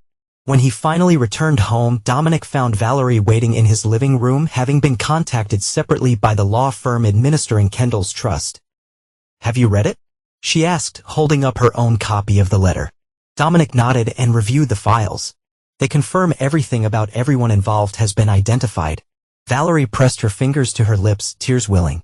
"All this time, I thought I was paranoid, that I'd exaggerated the danger in my mind to justify what I did, but he really was murdered." "You were right about the threat," Dominic acknowledged. "Just wrong about who was behind it." They sat in silence, absorbing the implications of this final revelation. For Valerie, it represented a complex validation. Her fear had been justified, though Kendall had exploited and misdirected it. For Dominic, it resolved lingering questions about the extent of the conspiracy that had torn his family apart. "What about the trust funds?" Valerie finally asked. "Do we accept them?" "I don't know," Dominic admitted. "It feels like allowing him one last manipulation, but denying the children opportunities out of principle seems equally wrong. We should decide together," Valerie suggested. "All 5 of us. The children are old enough to understand the implications and have a voice in this." The family council convened the following evening.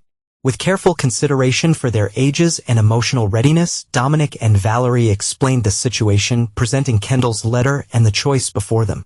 Quincy, nearly an adult and most deeply affected by the family's disruption, spoke first. "So he's trying to buy forgiveness with college funds."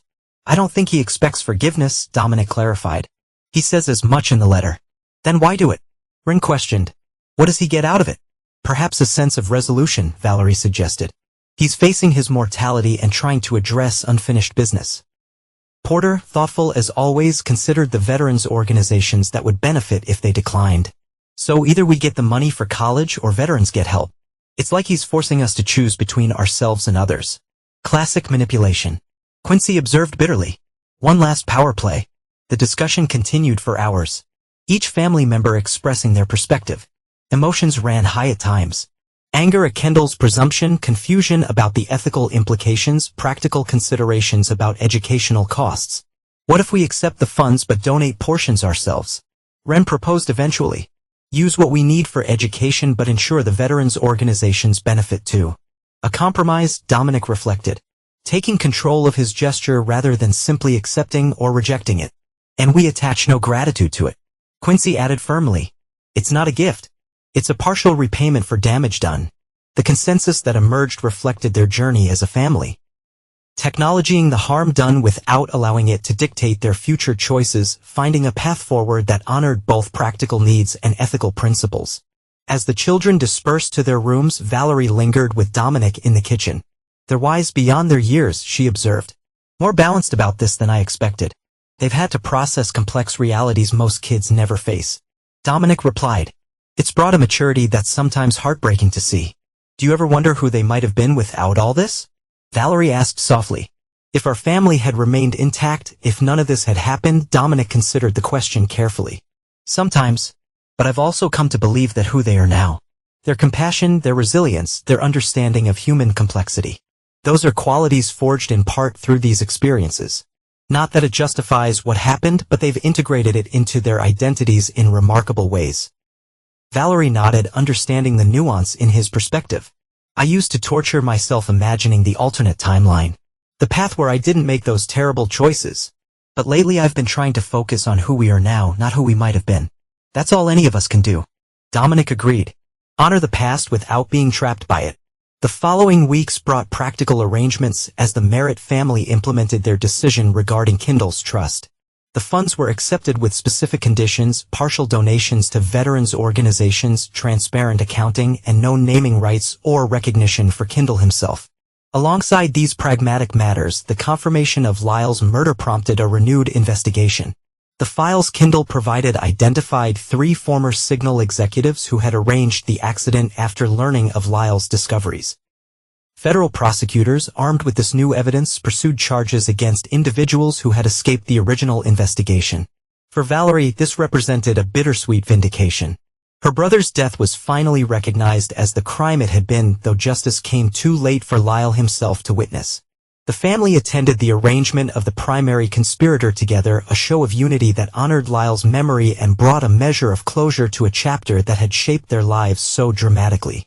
As they left the courthouse, Quincy walked beside his father, unusually contemplative. "I've been thinking about what kind of man I want to be," he said suddenly.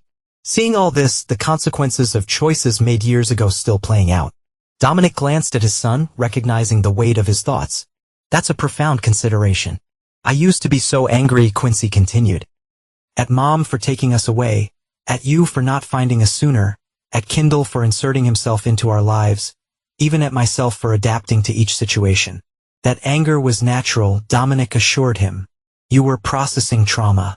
"I know," Quincy acknowledged, "but I've realized something recently. The anger was about the past, things I couldn't change, but who I become is about the future. That's still in my control." Dominic felt a surge of pride at his son's insight. "That's wisdom many adults never achieve." "I had good examples," Quincy said simply, "watching you rebuild your life without becoming bitter. Seeing Mom take responsibility and change, even understanding Kindle as a cautionary tale of intelligence without ethics."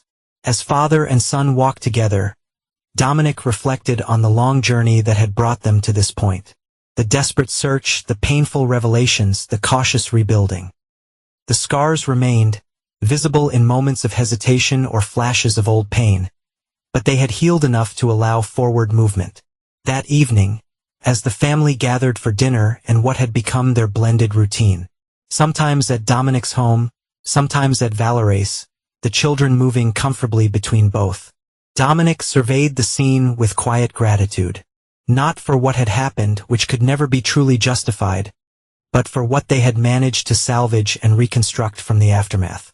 They were not the family they might have been in that alternate timeline Valerie had mentioned, but they were a family nonetheless, complex, resilient, and remarkably intact despite everything. Chapter 8: Echoes and Reverberations. 7 years after Prescott Kindle's conviction, as the Merritt family settled into what had finally begun to feel like genuine stability, the past resurfaced in an unexpected form.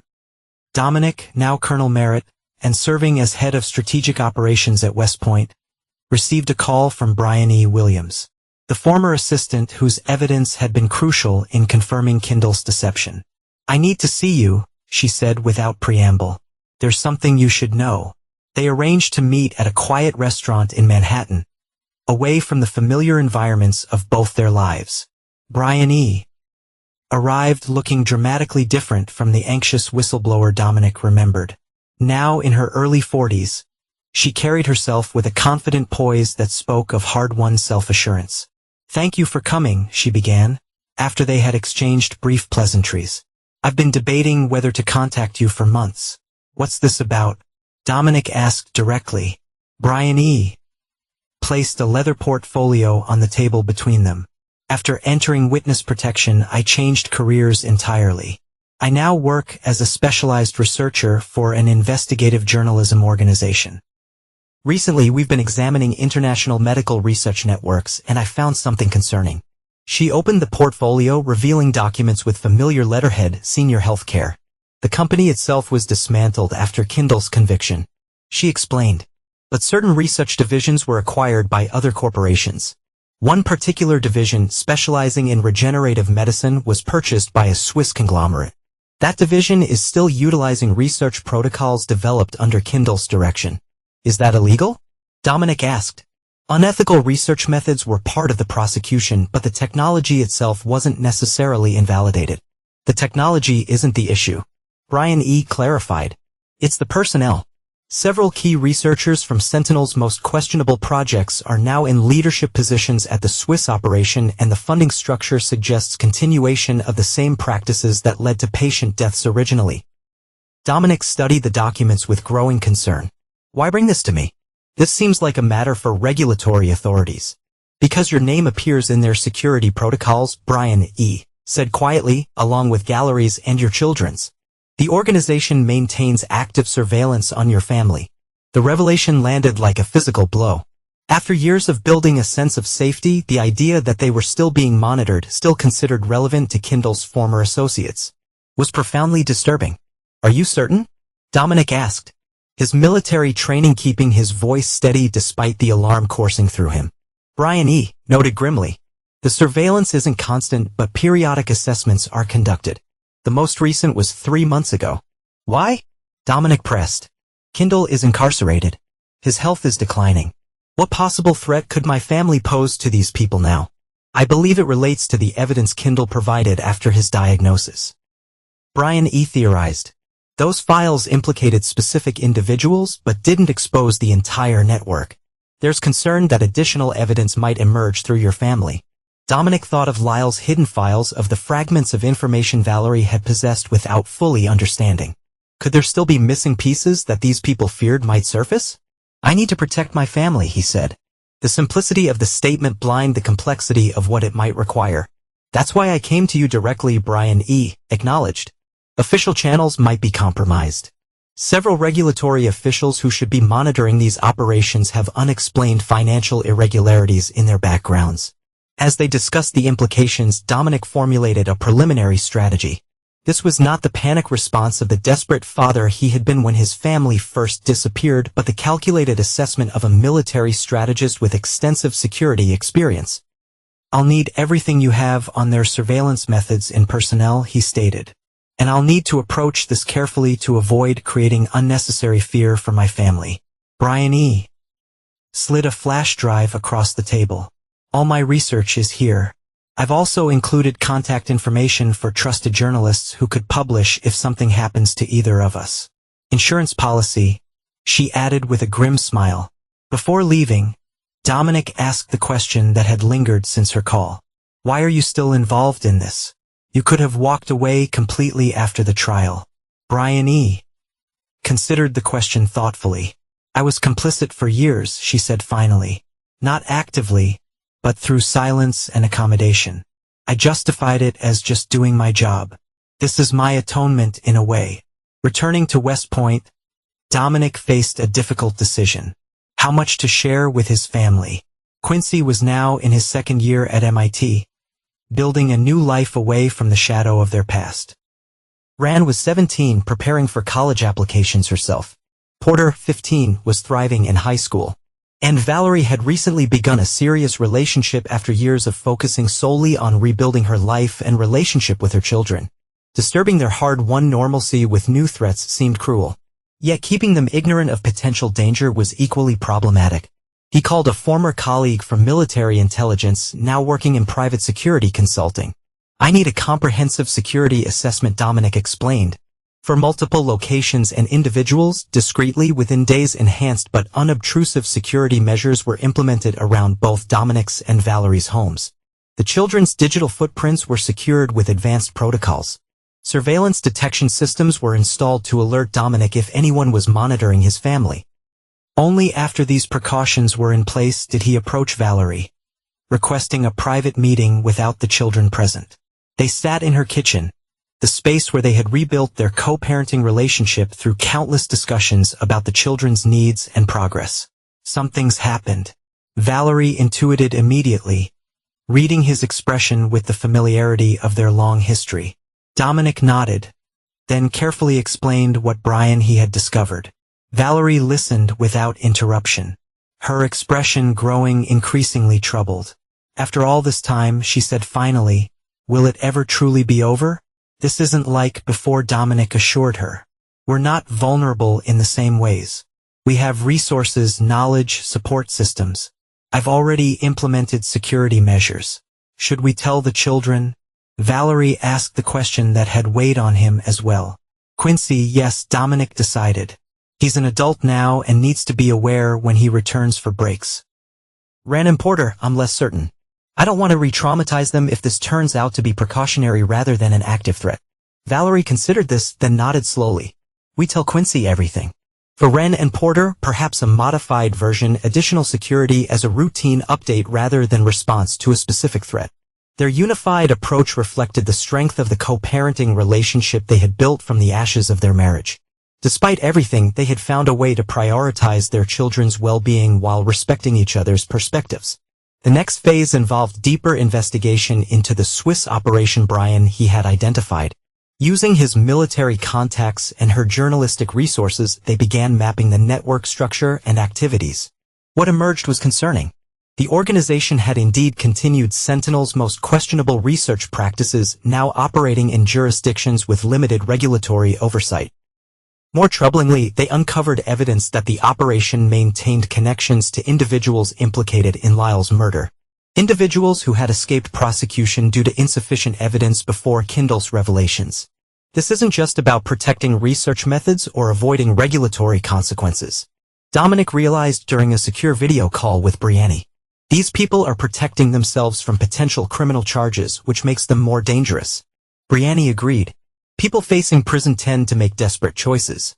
The investigation gained unexpected momentum when Quincy, now informed of the situation, contributed his technical expertise during a break from MIT. Their security systems have vulnerabilities.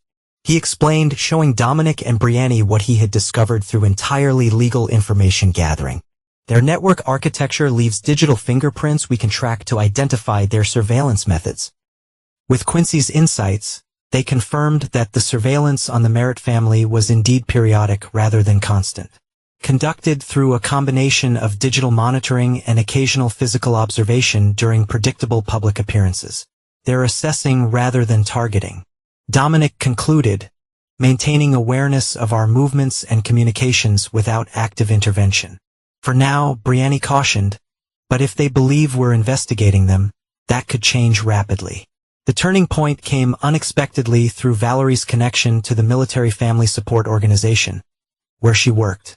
A new client, the widow of a service member who had participated in experimental medical treatments before his death, shared documentation that connected directly to the Swiss operation. He was part of a trial using regenerative techniques developed at Sentinel. Valerie explained, showing Dominic the records the widow had provided. The consent forms don't disclose the full risks, just like in the original cases that brought down Kindle.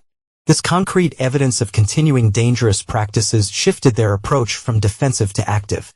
With carefully selected allies in regulatory agencies, medical ethics committees, and journalism, they began building a case to expose and shut down the operation. Throughout this process, Dominic maintained heightened security around his family, particularly during a tense period when their investigation triggered increased surveillance activity. Additional security personnel were discreetly assigned to monitor Rent and Porter school and activities, while Quincy was briefed on enhanced protocols at MIT. The situation reached critical mass when one of their journalistic contacts in Switzerland was hospitalized after an apparent hit-and-run accident. Shortly after requesting comment from the medical conglomerate about specific research protocols. This is escalating. Dominic told Brianne and Valerie during an emergency meeting. We need to accelerate our timeline before anyone else gets hurt. The decision was made to release their evidence simultaneously to multiple international regulatory agencies and selected journalists, a coordinated exposure that would be impossible to contain or discredit. As they prepared for this decisive step, Dominic received an unexpected call from Detective Hawthorne, now retired but still maintaining contacts and law enforcement. You need to know something, Hawthorne said, his voice grave. Prescott Kindle died last night in the medical facility. Natural causes, according to the report, complications from his Parkinson's. The news landed strangely, not grief, certainly, but a complex recognition of a chapter truly ending. For years, Kindle had remained a presence in their lives even from behind bars. His influence extending through legal proceedings, the educational trusts, and now this final investigation. Does this change anything about the current situation? Dominic asked pragmatically. Possibly, Hawthorne replied, if his death triggers any contingency plans like the evidence release that occurred with his diagnosis. His attorney has requested a meeting with you and Valerie tomorrow. Apparently, there are final instructions to be delivered. The meeting took place in the sterile conference room of an upscale law firm. Roland Forsyth, Kindle's longtime attorney, appeared older but no less precisely composed than when he had defended Kindle years earlier. Thank you for coming. He began, placing a sealed envelope and external hard drive on the table. My client left explicit instructions that these materials be delivered to you both within 24 hours of his death. What are that? Valerie asked cautiously. I don't know the specific contents, Forsyth admitted. Mr. Kindle maintained certain confidentialities even from his legal counsel. However, he indicated they contained information relevant to ongoing concerns about research activities conducted under former Sentinel protocols. Dominic and Valerie exchanged glances, the timing too significant to be coincidental. Did he know about our investigation? Dominic asked directly. Forsyth's expression revealed nothing. Mr. Kindle maintained certain information networks even during his incarceration. I cannot speak to the extent of his knowledge about your recent activities.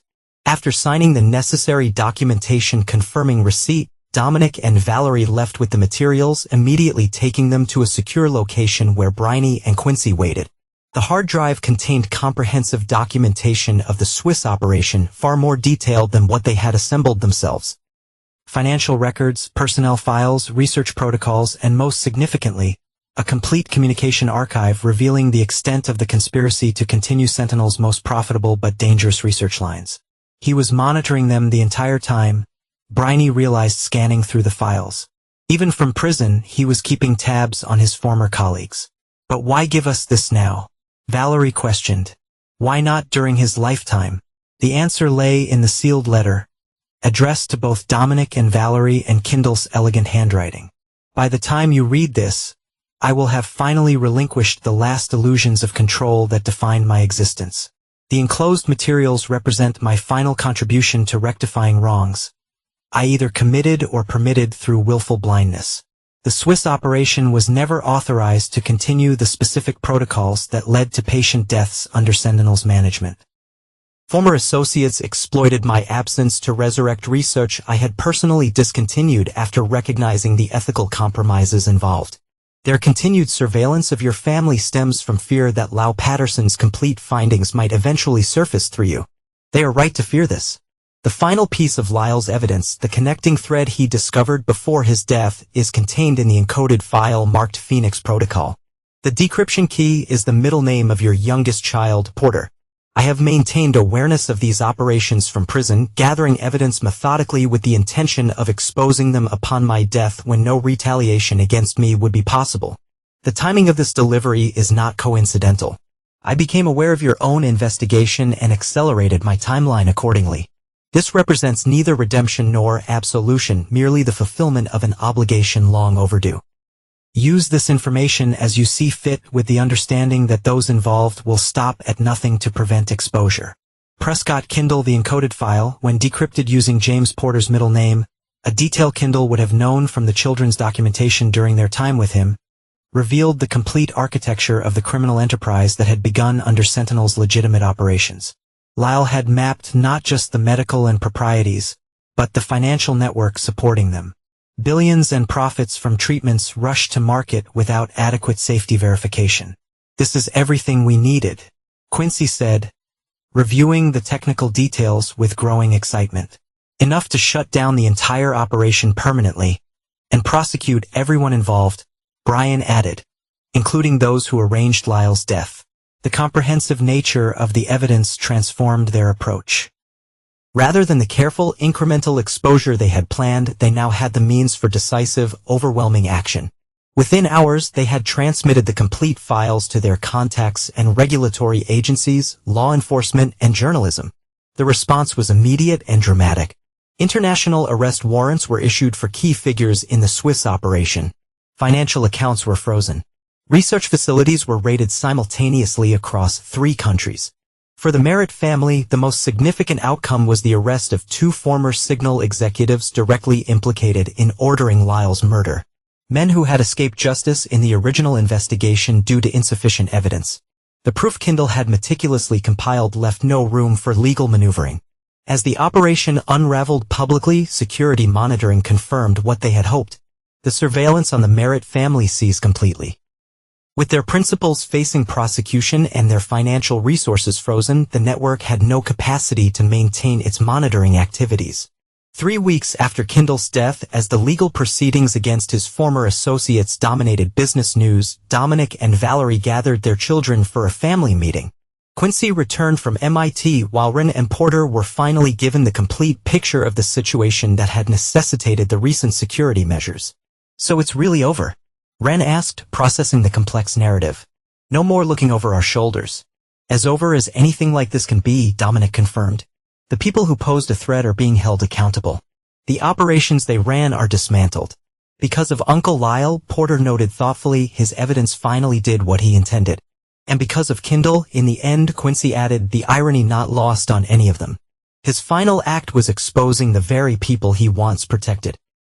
Valerie, who had been quietly contemplative throughout the discussion, finally spoke. "I've been thinking about forgiveness," she said carefully. "Not forgiving Kindle.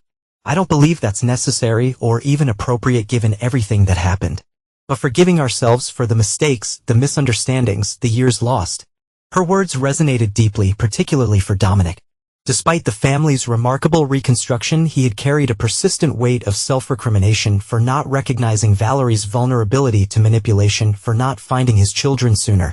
For the times his anger had complicated their healing.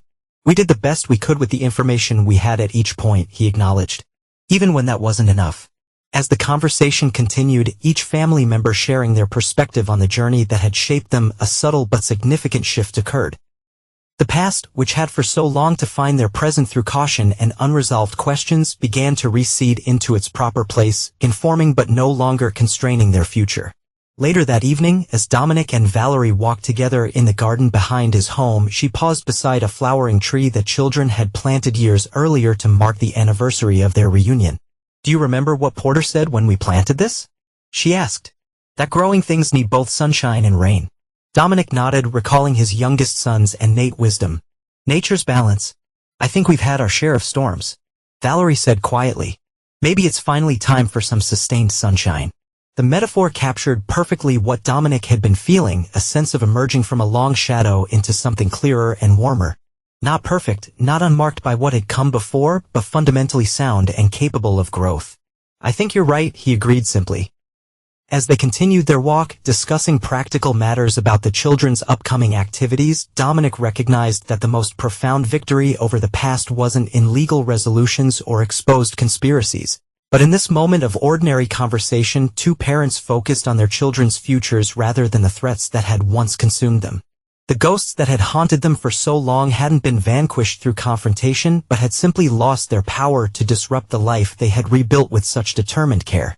Chapter 9, Legacies. 10 years after Prescott Kindle's conviction, the Merritt family gathered to celebrate Quincy's graduation from MIT with dual master's degrees in computer science and engineering. The ceremony, held on a perfect spring day, represented more than academic achievement. It symbolized the full emergence of a young man whose childhood had been fractured by deception and manipulation. Dominic, now approaching 50, watched with undisguised pride as his oldest son crossed the stage to receive his diplomas. Beside him sat Valerie, elegant in a blue dress, discreetly wiping tears. Ren, now 22 and in her final year of art school, recorded the moment on her camera. Porter, 20, home from his sophomore year studying psychology, cheered loudly enough to draw him amused glances from nearby families. They were, by any measure, an ordinary family celebrating an extraordinary milestone. Yet Dominic knew how extraordinarily hard won this ordinariness had been. The years of therapy, the patient rebuilding of trust, the gradual integration of painful history into a cohesive family narrative that acknowledged trauma without being defined by it. After the ceremony, as they gathered for photographs beneath flowering trees, Dominic found himself momentarily overwhelmed by the distance they had traveled. From the desperate father searching for vanished children to this, a family intact, thriving even despite everything that had tried to destroy it. "You okay, Dad?" Quincy asked, noticing his father's emotional moment. "More than okay," Dominic assured him, resting a hand on his son's shoulder. "Just incredibly proud." The celebration continued at an upscale restaurant where they were joined by significant others and close friends. Ren's longtime boyfriend Troy, a musician whose gentle patience had helped her overcome lingering trust issues. Porter's best friend Zach, who had become almost another son to Dominic over years of sleepovers and shared activities.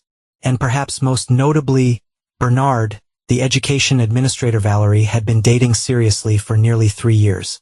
As glasses were raised to toast Quincy's achievement, Dominic observed the easy interactions among this expanded circle. The rigid boundaries that had once characterized their post-reunion life, separate households, careful schedules, monitored communications, had softened into something more organic and flexible. The wounds that had required such careful handling had healed enough to bear the natural stresses of ordinary family life. That evening, after the celebration had concluded and the younger generation had departed for their own adventures, Dominic and Valerie found themselves alone on the balcony of his hotel room. sharing a quiet moment as they often did during family gatherings. "Remember when we couldn't imagine this?" Valerie asked, gazing at the city lights. "When we were fighting over custody and supervised visitation and it seemed impossible that we'd ever be able to celebrate anything together." "Those were dark days," Dominic acknowledged. "For all of us, yet here we are," Valerie said softly. "Co-parenting adult children who somehow survived our mistakes intact." "More than survived," Dominic corrected gently. "They thrived, and not despite what happened, but partly because of how we all chose to handle it afterward." The conversation turned reflective as it sometimes did when they were alone together. The shared history creating a unique understanding that no one else in their lives could fully comprehend. "I've been offered the directorship of the Veterans Family Program," Valerie mentioned. "It would mean relocating to Washington." "That's a significant opportunity," Dominic noted. "Are you considering it?" "Bernard thinks I should take it. He's been looking for positions there anyway." The casual mention of future plans with her partner no longer triggered the complex emotions it once might have. Time had transformed their relationship from the broken fragments of a marriage into something different but valuable, not quite friendship, but a connection grounded in mutual respect and shared commitment to their children. "You'd be excellent in that role," Dominic said sincerely. "You understand those families' challenges in ways few administrators could." "Because of our history," Valerie acknowledged. "The same experiences that nearly destroyed us also created the perspective that makes me effective in this work." The observation struck Dominic as profoundly true, not just for Valerie, but for all of them. Quincy's interest in security systems had evolved directly from his experience of vulnerability. Wren's art explored themes of identity and reconstruction. Porter's focus on psychology reflected his role as the family's emotional barometer during their most difficult times. Even Dominic's own career had been shaped by the experience, his teaching at West Point emphasizing ethical leadership and decision-making under pressure, informed by his personal understanding of how high the stakes could be. "We've all found ways to metabolize the pain into something constructive," he observed. "That's no small achievement." The following morning brought a different kind of milestone. The first visit to Lau Patterson's newly placed memorial. Though his body had been buried years earlier in a military ceremony, the family had only recently created a proper headstone after the final legal proceedings against those responsible for his death had concluded. The simple granite marker bore not only his name and dates, but an inscription that acknowledged the truth of his life and death, whose courage revealed truth at the ultimate cost. As they stood together at the grave site, Dominic noticed Porter placed a small stone atop the marker. A gesture he explained had been adopted from Jewish tradition, signifying remembrance. "I don't really remember him," Porter admitted. "I was too young, but his actions shaped our entire lives. He was a lot like you." Valerie told her youngest son, observant, thoughtful, willing to stand up for what he believed was right. The visit brought a sense of completion, honoring the man whose discovery had triggered the cascade of events that had transformed their family, not with anger or bitterness, but with recognition of his sacrifice and the justice finally secured in his name. From the cemetery, they drove to a location that held very different memories. The cabin where Kindle had been captured after faking his death. Now owned by a conservation trust, the property looked substantially different. The original structure replaced with a nature center. "Why did you want to come here?" Wren asked, curious about her father's request to visit this particular site to see how completely places can transform. Dominic explained. "This was once the scene of one of our darkest moments. Now it's something entirely new and positive." The metaphor wasn't lost on his perceptive children, who had grown into adults capable of appreciating the symbolic significance of such gestures. As they explored the nature center and surrounding trails, Dominic found himself walking alone with Quincy, their conversation turning to the younger man's future plans. "I've been offered a position with a cybersecurity firm specializing in healthcare systems," Quincy revealed, ironic considering our history. "Do you want it?" Dominic asked simply. "I think I do." Quincy admitted, "The chance to protect patients and medical data from the kind of exploitation we've seen firsthand. It feels like closing a circle somehow. Using what you know from our experience to prevent similar situations." Dominic observed, "That's a powerful purpose." Quincy nodded, then hesitated before adding, "I've also been thinking about the trust funds." From Kindle, the educational trust had been a complex legacy, used as the family had decided years earlier. Partially for education, partially donated to veterans' causes. The funds had helped support Quincy through MIT and were now assisting Wren and Porter with their studies. What about them? Dominic asked. I want to use the remainder of mine to establish a scholarship. Quincy explained, for children whose families have been affected by medical ethics violations to help them rebuild like we did. The proposal reflected so perfectly the journey their family had traveled, transforming something tainted by manipulation into a genuine force for good. I think that's an excellent idea, Dominic said, his voice thick with emotion. As the day concluded and the family prepared to disperse again to their respective lives. Quincy to his new job, Wren to complete her final art school project, Porter back to his university studies. Dominic experienced a profound sense of completion. The story that had begun with desperate searching, continued through painful revelations and evolved through careful rebuilding had reached a natural conclusion. Not perfect, not unmarked by scars, but whole in a way that once seemed impossible. That evening, in the quiet of his home, Dominic opened a box he had kept sealed for many years containing mementos from the search for his family. Missing person posters, notes from dead-end leads. The small toys he had carried to remember the children during the darkest days of uncertainty. He had preserved these items as a reminder of what had been at stake, what had nearly been lost forever. Now, as he handled each object, he recognized that their power had diminished. They were artifacts of a chapter that no longer defined their present. After careful consideration, he selected a few meaningful items to keep. A drawing Wren had made before the disappearance. The baseball cap Quincy had worn constantly as a child, the small stuffed elephant that had been Porter's constant companion. The rest he decided could finally be put away, not forgotten but no longer needing to occupy space in their ongoing life. As he completed this ritual of selective remembrance, his phone buzzed with incoming messages, photos from each of his children sharing moments from their evening. Quincy had dinner with colleagues from his new job, Wren putting finishing touches on an art installation, Porter studying with friends, ordinary moments from lives that had overcome extraordinary challenges. Lives that were neither defined by trauma nor untouched by it but had integrated difficult experiences into something resilient and authentic. In these simple images, his children moving forward with purpose and connection. Dominic found the truest measure of their family's journey. The greatest revenge against those who had sought to destroy them wasn't in legal victories or exposed conspiracies. But in this, they had reclaimed the right to ordinary happiness, to futures shaped by choice rather than reaction. The ghost of what had happened would always be present, acknowledged in therapy sessions and family discussions, visible in certain cautious habits and occasional moments of unexpected emotion. But it no longer haunted them. They had robbed it of that power through the patient, determined work of rebuilding. Not the family they had once been, but the family they had chosen to become. As Dominic closed the box and returned it to its shelf, he felt the weight of the past finally settling into its proper place. A chapter in their story rather than the story itself. The future, with all its ordinary challenges and joys, awaited them unencumbered. And in that simple truth lay their most complete victory. Epilogue, full circle. 15 years after finding his vanished family, Colonel Dominic Merritt stood at the podium of West Point's graduation ceremony, preparing to deliver his final address before retirement.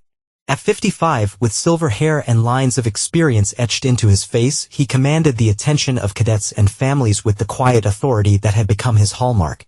Leadership, he began, is ultimately about choices made under pressure. How we respond when the structures we rely upon fail us.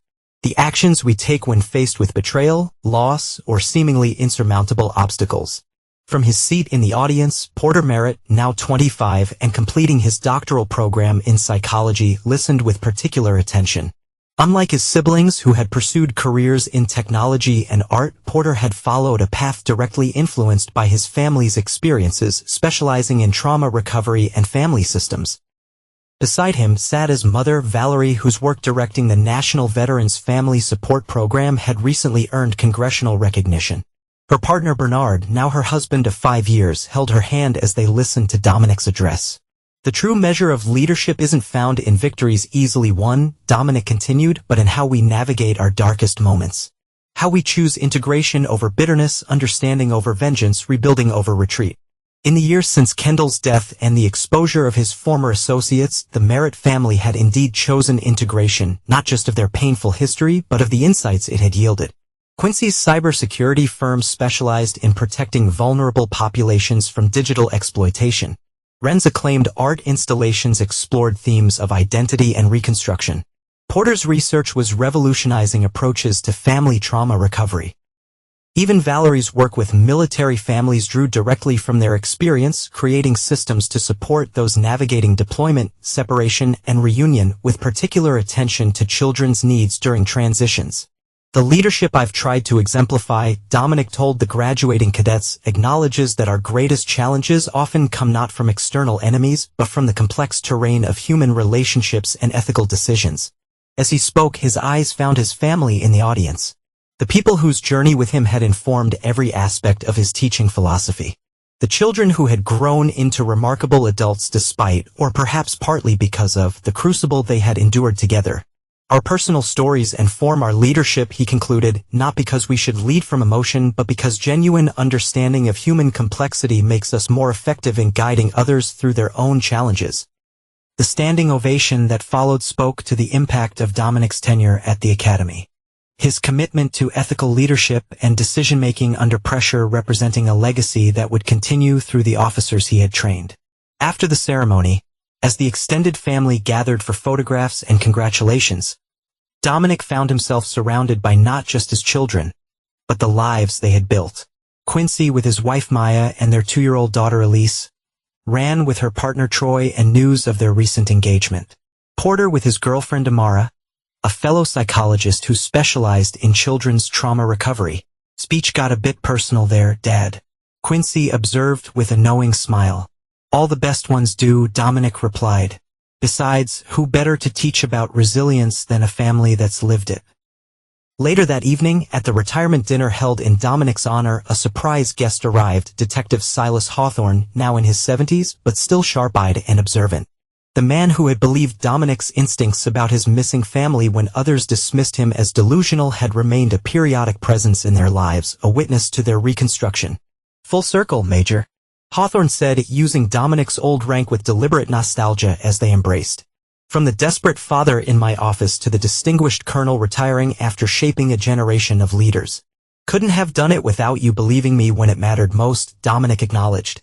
As speeches were given and memory shared, the narrative of Dominic's career naturally interwoven with the personal journey that had informed it. Former students spoke of his compassionate approach to ethical dilemmas.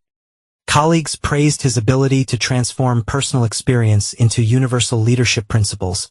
When Porter rose to offer his own tribute, his words captured the essence of what the family had achieved together. My father taught me that our most painful experiences can become our greatest sources of wisdom, not despite the suffering they cause, but because of how they deepen our understanding of human frailty and resilience. He showed me that true strength lies not in avoiding vulnerability, but in transforming it into connection and purpose. The words resonated deeply for Dominic, who had spent years helping his children process their trauma while simultaneously processing his own. The journey had not been linear or simple, but it had been authentic. Each setback acknowledged, each milestone celebrated, each challenge faced together. As the evening concluded and guests began to depart, Dominic found himself alone with Valerie for a moment on the venue's terrace, reminiscent of the quiet conversations they had shared throughout their reconstructed relationship. "Did you ever imagine this?" she asked, gesturing toward the room where their extended family continued to celebrate. 15 years ago, when everything was still so broken? Not specifically, Dominic admitted. I just knew I wouldn't stop trying to build something whole from what remained. That was always your strength, Valerie observed. Even when I thought it was stubbornness, they shared a smile at the observation, acknowledgement of how perspective had shifted over years of healing and growth. Bernard and I are considering fostering, Valerie revealed after a moment. Children from military families in crisis. My work has shown me how many need temporary support during their parents' deployments or transitions. You'd be exceptional at that, Dominic said sincerely. Both of you, I learned from experience what children need most during disruption, Valerie said. Consistency, honesty, the space to process complex emotions without judgment. The lessons were hard-won, Dominic acknowledged, but fully integrated. As they rejoined the gathering, Dominic observed his family with the perspective that 15 years of reconstruction had provided. The ghost of what had happened would always be part of their story. Acknowledged in certain cautious habits, occasional moments of heightened vigilance, the specialized work each had chosen, but it no longer defined them. They had reclaimed the authority to write their own narrative, to choose integration over fracture, connection over isolation, purpose over bitterness. In the days following his retirement ceremony, Dominic finalized the purchase of a lake house he had been considering, a place large enough for family gatherings but intimate enough for quiet reflection. As he arranged his belongings in the new space, he came across the box of mementos from the search that he had preserved all these years. With careful deliberation, he selected a single item, the small compass he had carried throughout the 2 years' search for his family, not as a reminder of loss, but as a symbol of finding one's way through darkness toward what matters most. The compass took its place on his desk alongside recent photographs of his children and granddaughter, the past and present and balanced perspective, each informing the other without dominance. That evening, as Dominic sat on the dock watching sunset colors reflect across the lake, he recognized that the journey that had begun in desperate searching had concluded in something approaching peace, not perfect, not unmarked by scars, but fundamentally whole. The ghost of the past had been transformed into the wisdom of the present, not through forgetting or denying, but through the patient, determined work of integration. What had once been their greatest vulnerability had become, in time, their unique strength. And in that transformation lay the truest measure of their victory.